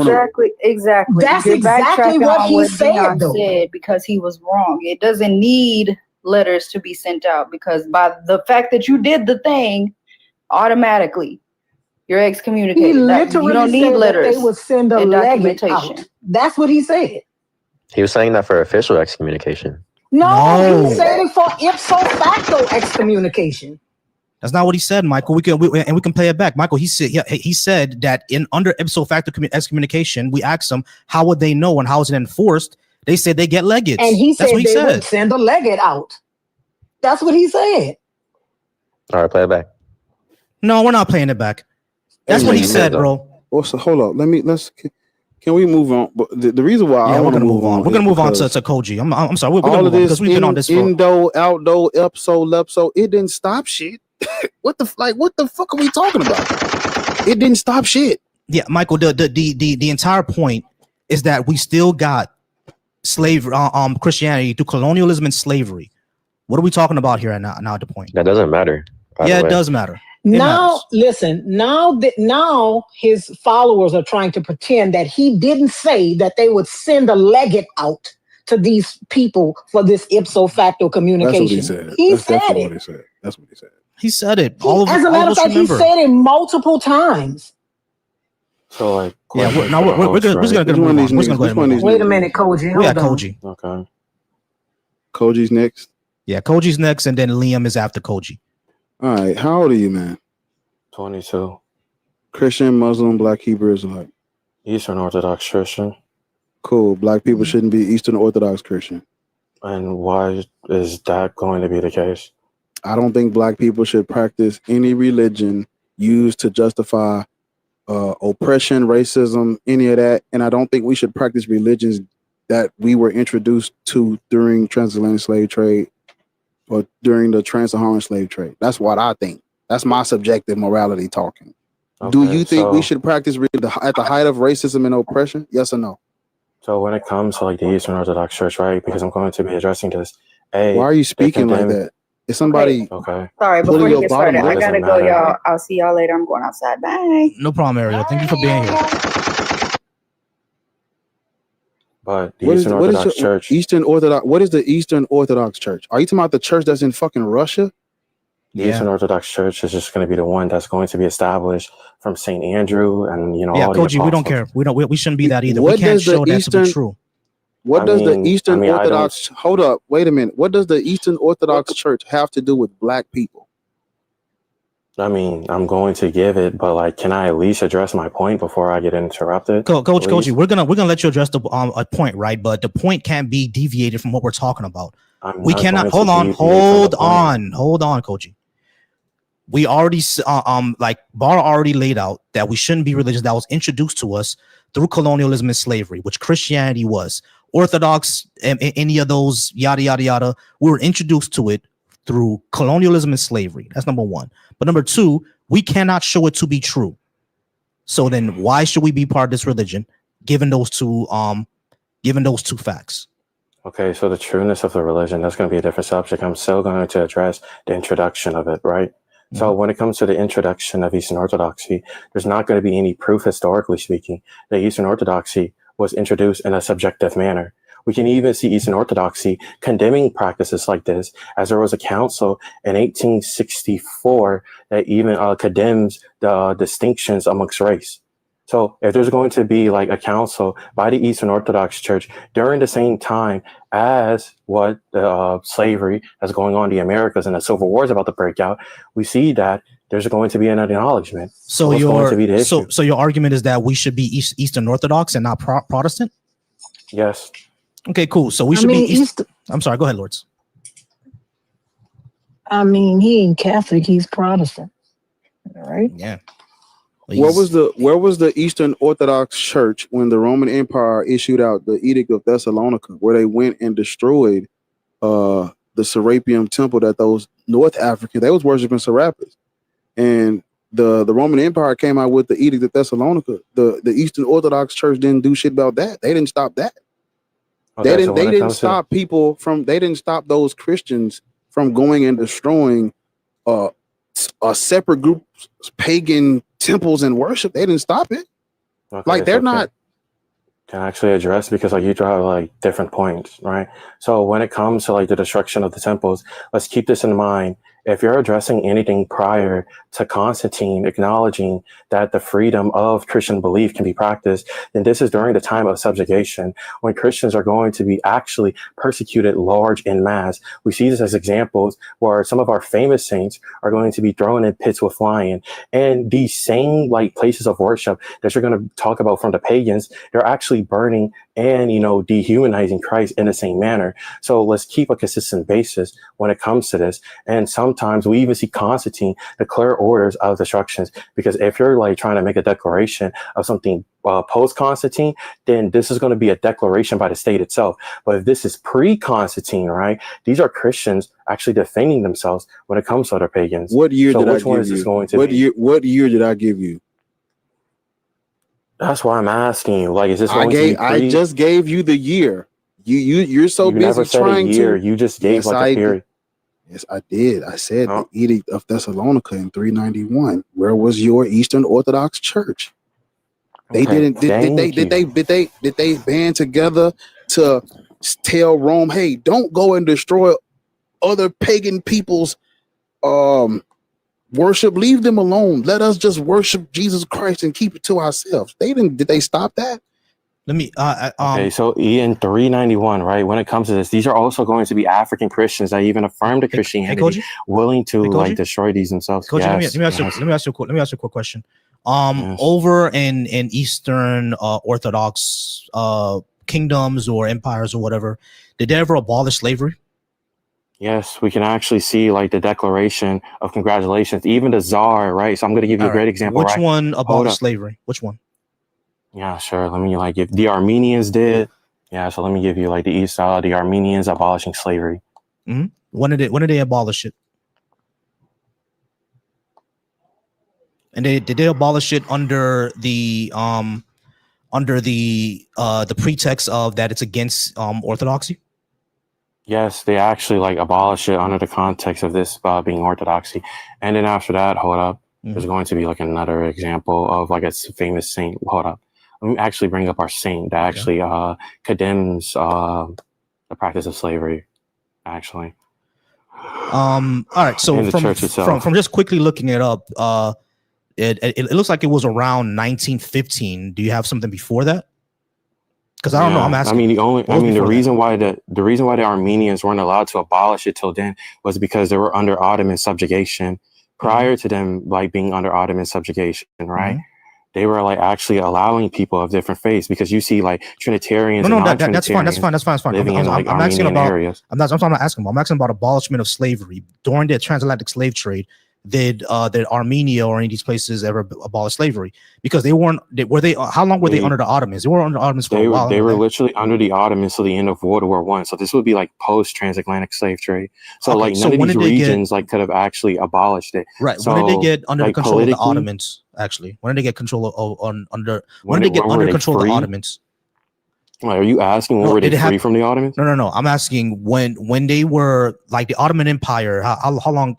As a matter of fact, you might be right. Yeah, because the Ottoman Empire lasted for like a good 1,000 years, right?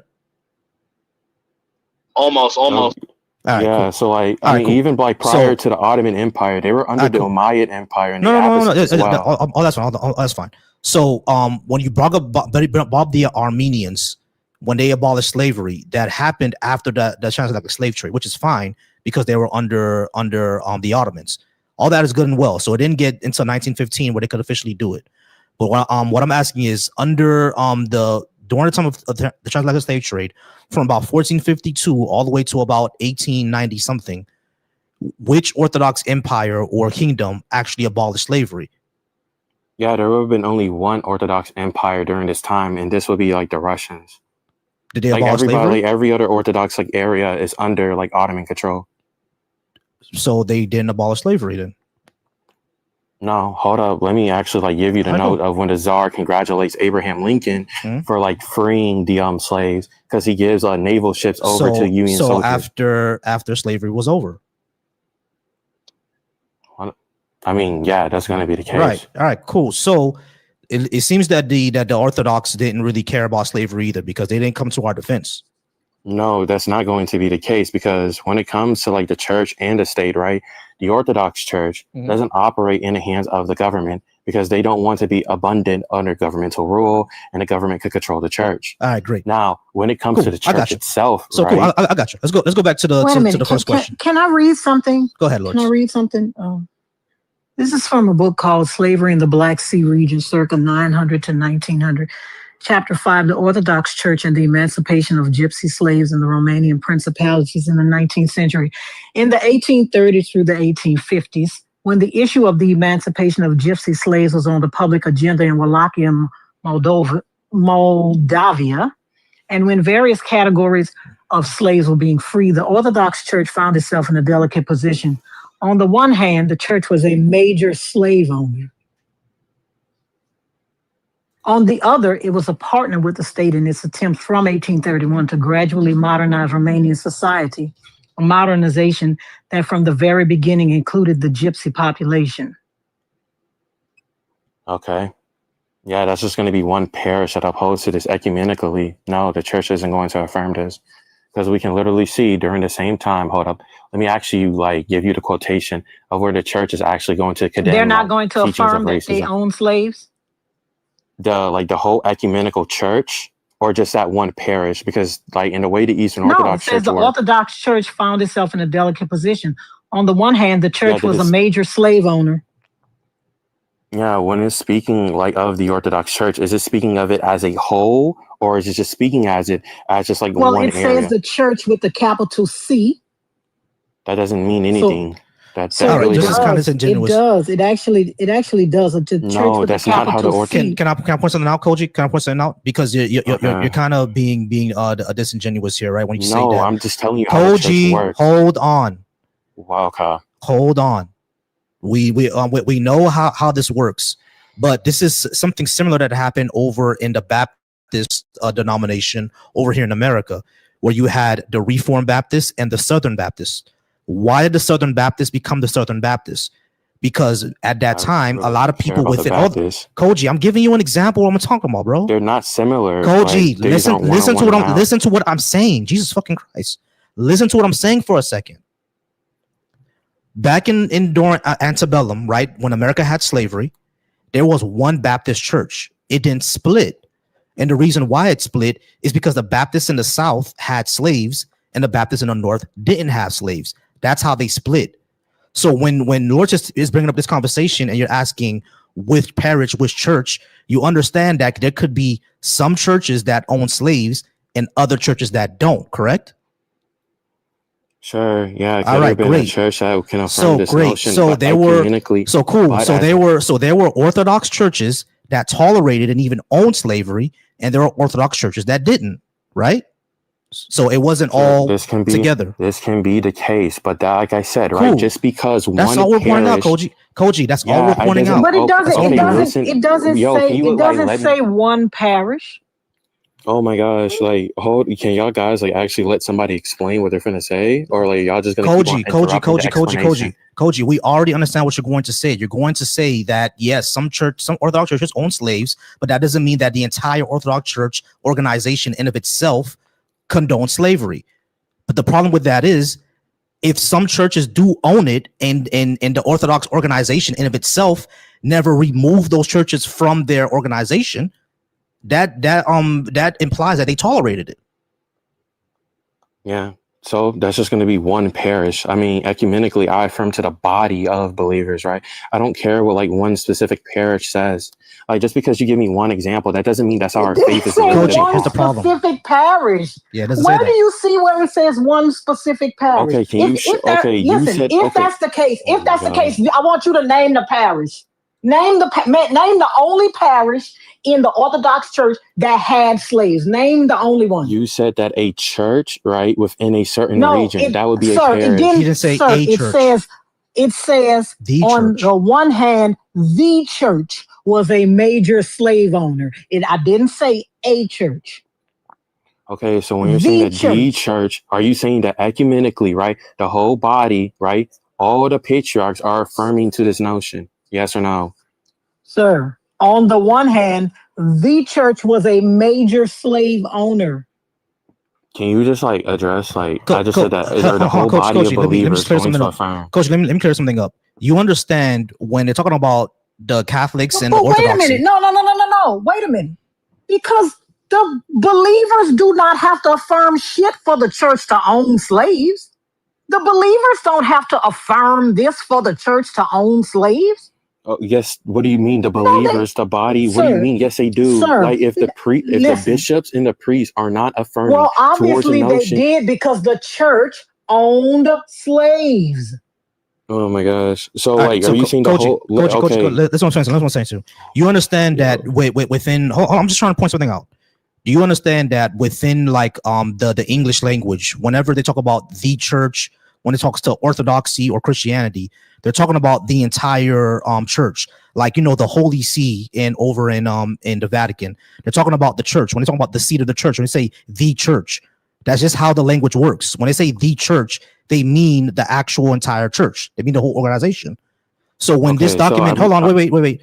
The document that Lorch is reading, when it says the church, they're talking about the entire organization. That's what they mean. All right. Can you show me this document? Can you show me this document? Can you just show me this document? I don't have it. What document? What document? All right, the document that you quoted from, right? Because I I want to already see told what they. you, sir, I already told you. It's a book entitled Slavery in the Black Sea Region, circa 900 to 1900. Okay. So, because I want to see what it's asserting. I mean, look, what I it gave means. you I gave you it's chapter 5, entitled The Orthodox Church and the Emancipation of Gypsy Slaves in the Romanian Principalities in the 19th Century. Sir, you can read it yourself. Yeah, Okay, and yeah, y'all, don't worry. I can easily read this. Hold on, he's because like just because. Read it.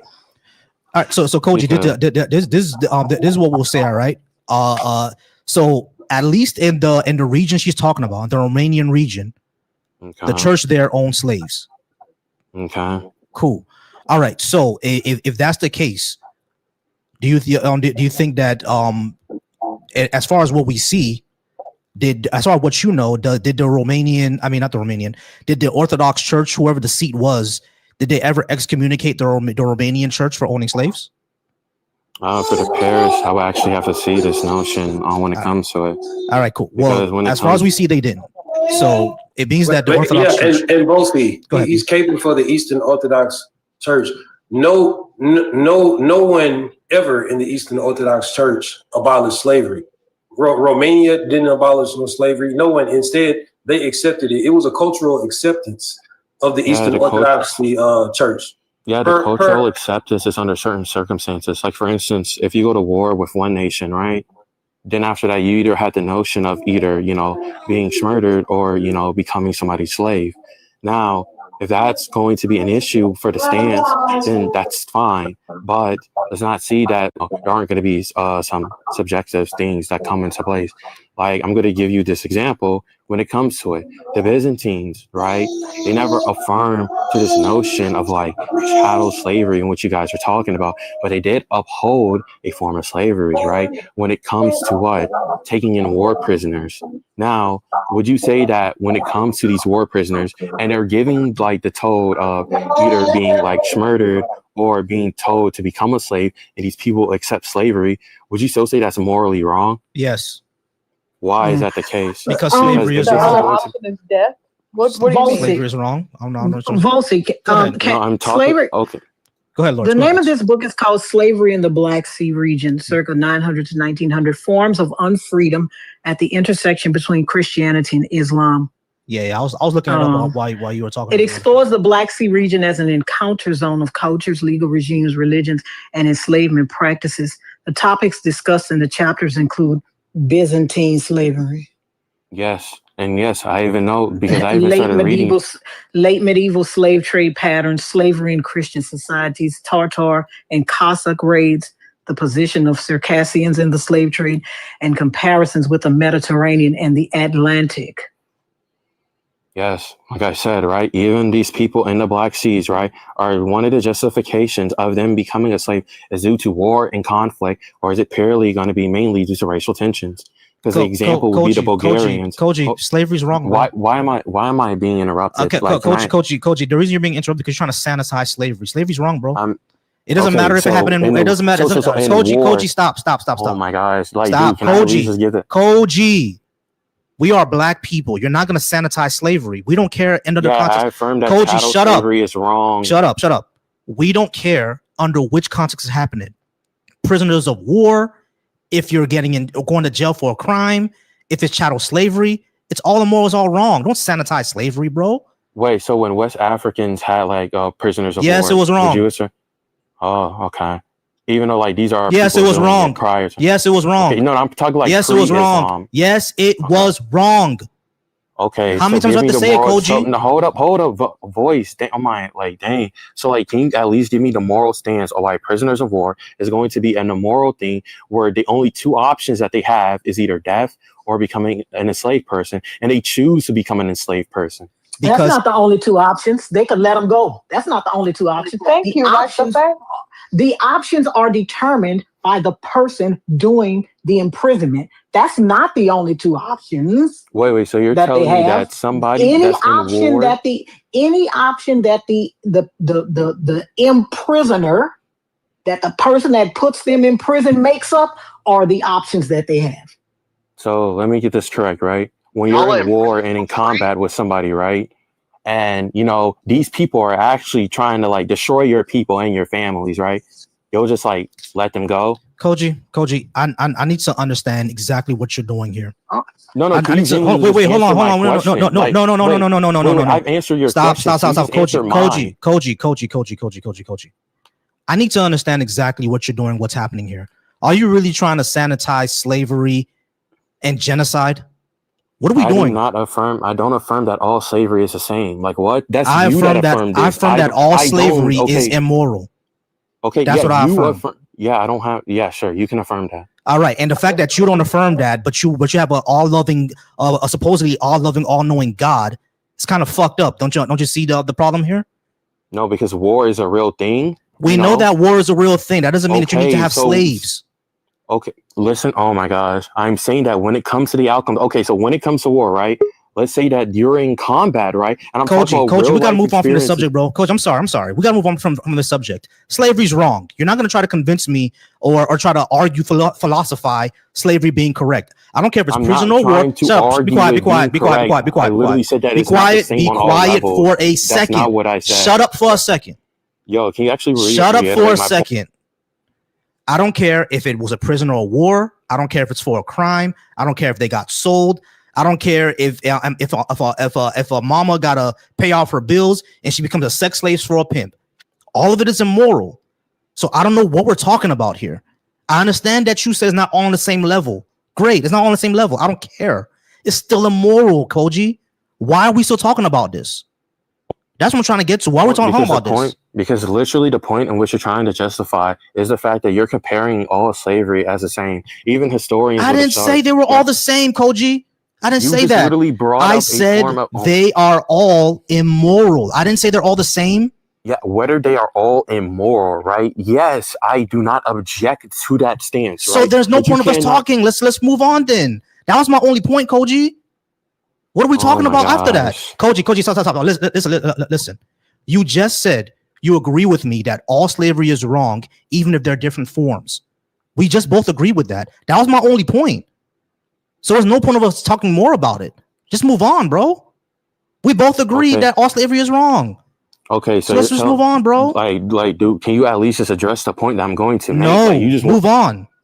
We both agreed, Koji, that slavery is wrong. Okay, move on. Okay, fine. Okay, so just address the point then. There's no point. Move on. Also, did you ever address the prompt? He didn't. Yes, I literally addressed the prompt because your buddy right on the top left, Black Atheist, asked the question about the prompt, and then after that I addressed towards it. So his answer was we should be Eastern Orthodox Christians because the Eastern Orthodox there were Eastern Orthodox churches that. Let me ask you a question: is the Eastern Orthodox God real? Yes. Okay. Do you have evidence of that? Yeah, the evidence will be like miraculous miracles, which we can account to in the justifications of these miracles. Okay, cool. How do we test these miracles out now? Yeah, this is history. Yeah, tell me. Okay, so I'm going to do this for you, right? So these are historical events that are going to be recorded, right? And within historical events, can you tell me how you can scientifically test a historical event? No, I'm not Because a I can historian. give You you, have like- to hold on. I'm answering your question. I wouldn't know how to do that. I don't have the expertise. You have to go to like an archaeologist, a No, paleontologist, sir. someone like that. What is the miraculous miracle that is also a historical event? Can you name one? Yeah, so the miraculous miracle that is going to be is Saint Mary, right, the Mother of God, going to stop Arab invasion when the Arabs outnumbered the Byzantines when their siege to Constantinople. So Saint Mary, Jesus's mother, Yeah, making an went to appearance. stop. She made an appearance. How do we verify that? How do I verify that an apparition made an appearance? Yeah, sure. There's an easy way that you can do this, right? Okay, cool. If we know that the Muslims outnumbered the Byzantines during this standpoint. No. How can I verify that? Because you're saying that an apparition came to someone and appeared, correct? I never said just to someone, right? Like there was multiple accounts. Even like the Arabs themselves just turned away for no apparent reason. So now, like when the Arabs were initially. Is that evidence to you because they turned around? Hold on. I'm sorry. Wait, give me a second. I'm sorry, Coach, because we need to actually get some specifics here because I'm not sure what battle you're talking about, what year this was, the circumstances. What are we talking about here? What battle was it? What happened? Was it the Arabs and the Sassanids? Or I'm sorry, not the Arabs and the Byzantines and the Sassanids? Or who are we talking about? Which battle? Which year? Yeah, no, I'm really asking which battle, which year, so we can look it up. Yeah, no, I'm actually like pulling it up right now. All right, cool.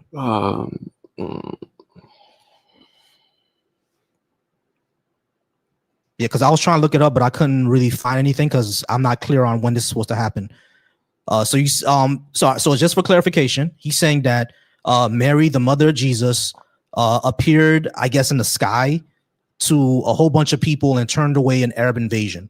We're just wondering when was this supposed to happen because so this is going to be the siege of Constantinople during 717 to 718. All right, so siege of Constantinople. I'm sorry, say that again. 717 to 718. 717 to 718. And you said Mary appeared in the sky? Yeah, so like Mary would like make an appearance in order to like thwart Arab invasion because the Arabs were outnumbering the Byzantines. Aside from the Greek fire that they were using to push them back during the initial land invasion, right? You see that the Umayyad Caliphate's troops actually like make a turnaround for whatever reason when they're beginning a siege of the walls of Constantinople. All right, actually, so I'm looking up at this, right? They said there's no historical record of that. The siege like kind of ended because the Byzantines were still using Greek fire. And we know what Greek fire is. We lost the ingredients for Greek fire. We don't know what the recipe is, but the Byzantines were using Greek fire in order to repel the Umayyad Caliphate. Like I don't see any records of Mary appearing in the sky when it comes to this siege. Wait, what are you reading right now? Because literally I'm seeing like the opposite. I mean, you can even just go to the Byzantine legacy. Like they even make like a attribution towards this. But you need to make sure your source is not biased. Like it needs to be a non-biased source based in fact. And also just because witnesses say they see something don't mean it was real. Like we don't say Bigfoot is real and a bunch of people said they saw Bigfoot. So that's not. So then after that, could you explain why like that? You're talking about the siege of Constantinople from 717 to 718, right? Yes. Because I just did a really quick Google and it says there's no records of that happening. Where can I look to see if there's a record of that happening? Yeah, sure. I'll just show you like the miracle. Yeah, sure. I'll just pull it up like the miracle of like Mary and her apparition, and then her. And here's another problem. Oh, my wife is in the background, y'all. So I gotta end soon. Here's another thing, Koji. Do you also believe that Zeus and he intervened in the Battle of Troy? Because that's what it says in the Iliad. Sure. I mean, yeah, because even in Eastern Orthodox theology, we affirm that the pagan gods are just going to be fallen angels that actually make an interference amongst man and trying to so you really think that Zeus and Aphrodite is real? So you don't have do I actually think either? that they're real in the actual God? No, but do I believe that these are fallen angels that are going to attribute themselves as being just like telling us what you believe also? Holy shit. Like this is literally what the church affirms to. What's going like Yeah, what? How do we show this true, my guy? How can the church? Does the church have evidence of it? Like of like fallen, like false deities, like showing them. Yeah. Sure. Yeah. Mhm. So like what? So So like, do you you're still want just me to show telling us you like what you believe and what the church says. that's literally like what this whole conversation has been about, like what I believe. All right, so you believe No, things actually, with no evidence? no, because I asked you for evidence. I asked you, how can I verify it? Okay, if these are That historical, ain't what my okay, conversation been about. okay. So let me ask. So like, I'm just gonna ask you this, right? Because I asked you, how exactly do you want me to prove an historical account? Right? Demonstrable, repeatable, falsifiable evidence. Listen, You can't if I repeat. hold, You can't do nothing sir, listen repeatable to on what I'm historical saying. accounts. If I hold up a key, right, and I turn my camera on, would you know it was a key? Like, why are you like obfuscating from my question? Can you just at least address my question? I answered your question. Demonstrable, repeatable, falsifiable. I have one. You asked me what I need as far as evidence to be able to verify this. Yes. How do you want me to prove historical accounts, whether they are justifiable or non-justifiable? Right? Like, for instance, we can prove that Abraham Lincoln was the president. I'm not even like, okay, no, like prior, like pre-dad, right? Coach, Like I got you. Alexander the Great. Coach, I got you. The way they do it is through the historical method, which is basically close to the scientific method. Basically, what they need is primary sources like letters, physical artifacts, etc., and they process it through something called source criticism. Like they do external criticism, like physical texts. They actually can do physical tests. They do linguistic analysis, meaning they talk to linguists around that time. They also use scientific evidence such as archaeology and carbon dating, all that good stuff, right? So when ancient people said that some ancient king walked on the sky, historians are not going to take that seriously because there's no way that you can make an artifact, you can get an artifact for that. You can't do archaeology for that. And primaries and those are going to come from like secondary sources of legends around that time, right? So you can't really take supernatural stuff seriously. So the question then becomes, what do we do when it comes to these supernatural claims? Since we can't get any evidence of them, why believe them, or how do we get evidence for them if there's no physical way to do so? So like when it comes to like supernatural events, right? When it comes to like humans and their interactions with God, the best thing will be recorded events and the consistency of these recorded events when it comes like the continuation of human history. Like for instance, supernatural events, can they be scientifically proven? No, because they're supernatural. They go against our basic understandings of basically anything when it comes to any form of scientific principle, right? Like Christ's resurrection, right? Right. The only way to prove this happens is through what? Historical recordings and dating of this. But Koji, that will only tell us what people believe. It won't show what they believe was actually true. Because there's a story. Hold on. There's historical dating of the Chinese. Speaking of dragons, there's historical dating of the Japanese. They have a flood myth of a samurai poking the sky and water falling out all on the floor or all on the lands, right? But none of us believe that. None of us believe that an actual samurai climbed all the way up to the sky and poked his sword into the sky. Are you going to take that as a real historical event? The only way to do this, it would be to measure it with actual historical accounts would have been on at the time. I'll give you an example. Coach, I need you to answer that question. The Japanese wrote, hold on, no, you didn't. The Japanese wrote that a samurai climbed up to heaven and poked his sword in the sky, and that caused the flood. Do you think that's an actual historical event? Listen to, like, I'm going to repeat myself. It's just a yes or no, bro. It's just a yes or no. I'm not going to affirm anything in history in an absolute yes or no. That's not how you determine history. What you do is when you're giving records and data, you determine based off of the surrounding historical events that happened at the time. Koji.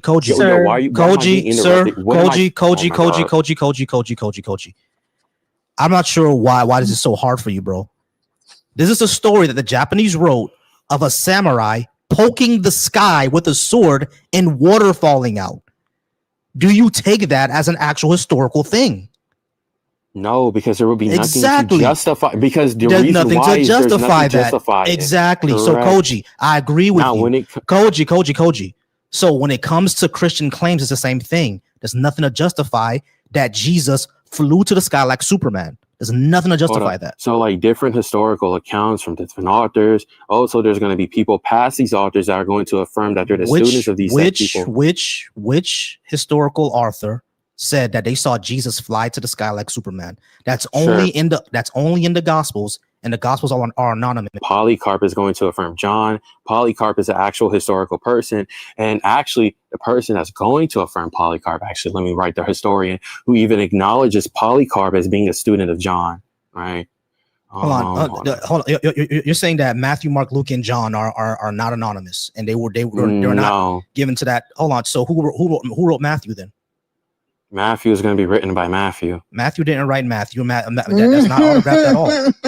Yeah, sure. Can I actually give you the historical lining? There's no evidence that someone named Matthew actually wrote Matthew. This was given by the church later on. They're completely anonymous. Can I actually give you like the justification of historical lineage of how Matthew is going to be proven to be written by Matthew? No. So what do you mean? No. What? I'm coming in. So there's no writing from any Polycarp that claims that he knew John at all. Okay, can you point it out? Yeah. Please do. While he does that, can I mention there is a testable miracle you guys can go see yourself if you're on the East Coast? Not exactly. I know. And then while you're doing that, B, the names Matthew, Mark, Luke, and John weren't attributed to those anonymous books until 180 in Against Heresies by Irenaeus.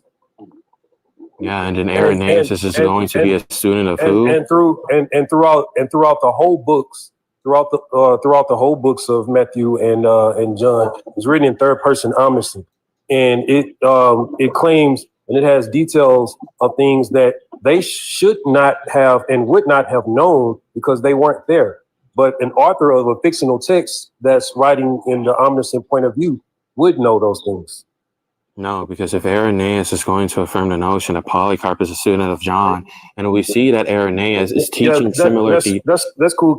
Before we get on that, can you tell me where Polycarp wrote that he knew John? Yeah, the Polycarp knew John the Apostle, right? Which you can go to is, hold up. Please tell me please tell me where in the epistle to the Philippians he wrote that he knew John. Because we don't assert that this is going to be the epistle. That is the only letter that anyone has that attributed to Polycarp, and it's a composite letter. That even Christians' favorite word, the scholarly consensus, agree that it's a composite letter. Pieced together by multiple people. But even so, nowhere in the letter does this Polycarp claim to have known John. Yeah, so when Tertullian, right, when he's interacting with Polycarp, right, and Tertullian is talking, Tertullian even asserts that this is going to be like a student of John. So we have outside sources that are dealing with Polycarp. No, we don't. Can you tell me where that's written? Yeah, sure. Right, because all this I can't really speak to because I don't know who I'm not sure who Polycarp is. I just did a really quick search. It's the historicity. History. I just did a really quick search. I do know the scholarly consensus is that Matthew, Mark, Luke, and John are anonymous. And I'm not saying that John doesn't exist or John never existed, or that Polycarp never existed, or even that they didn't know of each other. They could have known of each other. They could have even known each other. But that from what I'm seeing, nowhere does Polycarp write that John wrote the Gospel of John. Just that he knew John. That's only a quick Google though. Polycarp didn't even write that he knew John. Yeah, like I said, Tertullian. Like I said, from Tertullian with Polycarp, you can go to Tertullian. I'm still waiting on. Could you please tell me where Polycarp wrote that he knew John? Yeah, this is going to be from Tertullian. Tertullian is going to affirm from Polycarp, who he has the interaction with. You can go to the Perceptions Against Heresies, right, where this is going to be talked about. Wait, Coach. Let's make a clarification. Did Polycarp himself say that he knew John, or did his students say that Polycarp knew John? No, Polycarp is going to affirm this to Tertullian. Where? And he's going to Yeah, where The prescriptions against heretics. Where Go did to the Polycarp? prescription. That's not Polycarp's writing. So where did Polycarp affirm this? Oh my gosh! Like I literally said that this is Polycarp speaking to somebody and somebody writing the accounts with Polycarp. What? Okay. Where can you read that direct statement? Yeah, the prescriptions against heresies. Yeah, sure. All right. You said the prescriptions of heretics? No, the prescriptions, right? The prescriptions against heresy. Yeah, the prescription against heretics. Yeah, okay. Let's go ahead and bring it up. By Tertullian, right? Correct. All right, cool. I don't know if I have the whole book here, but is there a certain chapter we need to look at, or do I just press like Control F to find John? So yeah, you could just like click Control F, and then after that, you'll just find John. So let's see. It's probably gonna be hard to read because the language was so different back then. Translated to English or modern English is going to be kind of all right. Cool. So what are we looking at? Are we looking for a conversation, or are we looking for what Tertullian wrote about John? No, it's what Tertullian is going to be writing about Polycarp asserting the notion of John. We're looking for where Polycarp writes that he knew John. Yeah, I'm literally telling. Oh, where Polycarp's right? No, like I said, that this is going to be Tertullian's writing. So Polycarp didn't write that he knew John, like you said earlier. Yeah, like I'll even redact that statement. All right, I don't even have an issue. But we do know that there are people. But hold up, but that doesn't change the Coach. fact that I got you, people. I got you, Coach. But like, this is what I was asking you before. Did Polycarp say he wrote it, or did his student say that he knew John? And you said Polycarp. All right, cool. So yeah, like I said, so now it's his student. Retract that statement. Right, yeah, cool. the writing. Yeah, this writing is going to be a Tertullian. This is going to be somebody who is on equal footing with Polycarp, because these are both people are going to be bishops. Okay, cool. So I put Control F Polycarp. I only have one reference here in this chapter 32. Let me see if I can read the whole paragraph, because Polycarp is mentioned once in this whole paragraph. It says, "Be if there any heresies which are bold enough to plant themselves in the midst of the apocalyptic age, that there may be seen to have handed down the apostles because existed, blah, blah, blah, blah, blah." Let me find the next sentence. "For this manner in which the apostolic churches transmit their registries, as the church of Samaria, which records that Polycarp was placed therein by John, as also the church of Rome, which makes Clement to have ordained him in a manner of Peter." So basically, this is mentioning Polycarp, that John put Polycarp in a certain church, and that's really it. Yes, that would be the way in which Polycarp knows, because the succession of one when it comes to the church can only be done by the ordination of the apostles. But where does that show that that Polycarp affirmed that John wrote John? Oh, sure. Now that is going to be like the different instance, right? Now Polycarp knowing John, right? I can give you that, right? Now the actual writings, like Polycarp asserting, because I can give you like other people, like so Irenaeus. John is anonymous then. No, John wouldn't still, because if we can assert, right? Because do you historically agree that Polycarp knows John from like the letters of Tertullian? From what this letter says, it says that Polycarp was put in a certain church by John. So yes, he's going to be ordained by John. So he was ordained by John. All right, great. Because yes, you gotta understand, none of this is something I care about deeply. Tell you the truth. That we can say that Polycarp knew John. That doesn't mean that Jesus flew to the sky. Hold on, I'm still gonna like give like the line of justification, right? So then after that, you have I got you. But what I'm saying is that I don't have a problem with these being real people who knew each other. That's all good and well. The claim then becomes, how do we know that Jesus flew to the sky? This is what we're saying. John is going to be a first-hand account dealing with like the Messiah himself. But that's a problem. John is anonymous. Like I literally said, this is why I'm finna go to like Irenaeus, and then after that, his discussions about like Polycarp. Right, so when it comes to John. So Irenaeus is the one that confirms that John wrote John. Yeah, because you see Irenaeus in the apostolic succession. Then after that, you have. I don't care about the succession part. Did Irenaeus confirm that John wrote John? Yes, Irenaeus is going to talk about this. Where?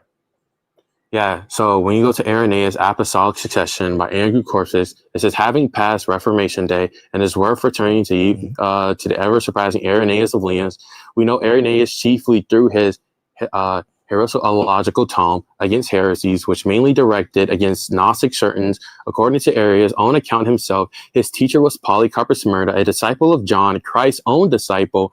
One would think Christians interested in better understanding their earlier doctrinal and instructional history have paid close. Now, and then after that, then you're just going to see like, then just click on like the link, and then there's going to be like the plundering of Rome's Irenaeus history and economic presuppositions. And then it's going to go like later down on talking about the relationship between Polycarp and John, right? And how Polycarp's teachings, especially like logos theology, is going to be very similar to what John upholds to. And, Okay, so basically what I'm hearing is that Irenaeus say that John wrote it, and this other person kind of says that John wrote it. So therefore, we believe that Jesus flew to the sky.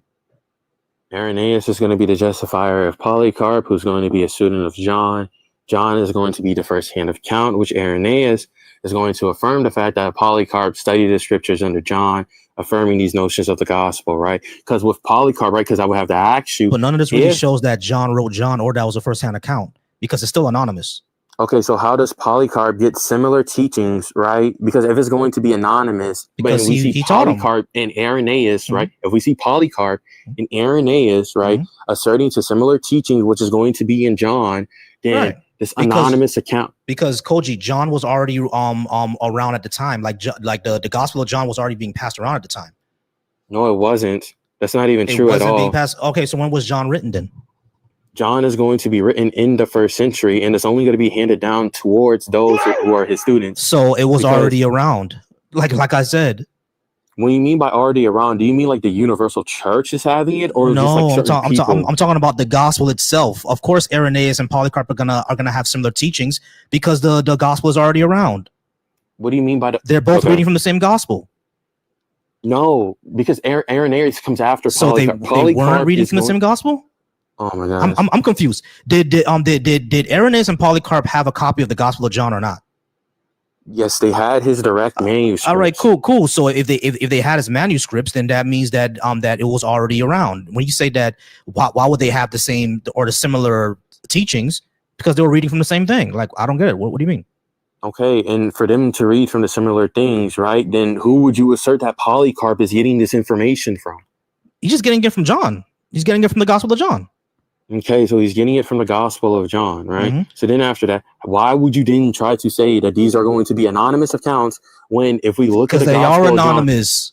how, when historically speaking, the first century Judaism and their practicing and what's going on during the Roman Empire, there's not going to be any historical inconsistencies within John's Gospel. Yeah, they would. No, like so, what? So Can let's you give get me an example of a historical inconsistency within John's Gospel? Because I'm dealing with there is no because Polycarp in himself did not exist. That's why there's no writings of him. You know, those things were compiled and made up by Irenaeus. So you said it's evidence of Christian writings or persecution or whatever during the first century. Is that what you just said? No, that's not at all what I said. Oh that's why I said that's why I asked, is that what you just said? No, because like first you're making a claim that Polycarp doesn't exist. Okay, based off of what stance? He did because no, he didn't because Irenaeus. He literally brings up where Tertullian is quoting that Polycarp is going to be the successor. Could you of John. let him tell you why he thinks the man doesn't exist, please? Every time he talks, you wait. No, I'm saying he does that. Go ahead, be easy. Yeah, he does that. He does that very often. So, Irenaeus with the aid of Tertullian, but Irenaeus, was one. Way before Eusebius, was one that made up a bunch of fake stuff. That's why his writing is called Against Heresies, because he was a Christian apologetics that was creating things to write for the defense of the religion against heresies, mainly Celsus. Now, Irenaeus was the one who compiled the beginning and ending of Acts and Luke as well.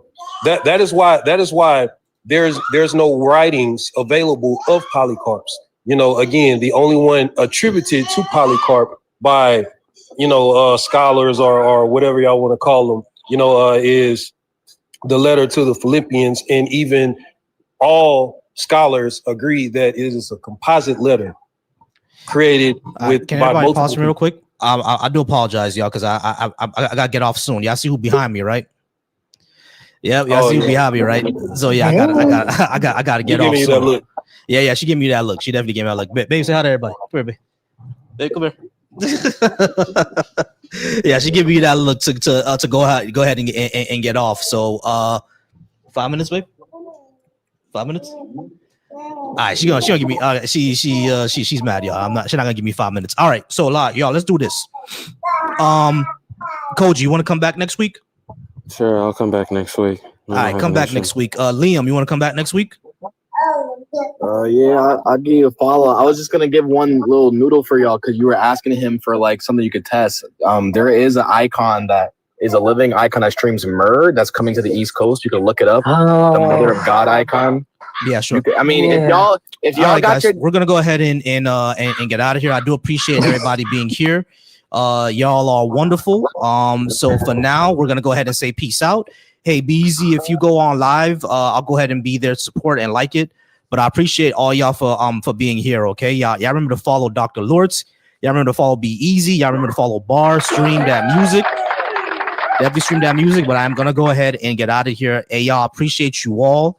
Y'all have a good night. Always remember, be secure, be affectionate, be wise, be flexible, be trustworthy. I appreciate y'all. Love y'all. Peace. And I ain't gonna lie, because I've been having my daughter all day. I'm by myself, and she walking now. She been giving me.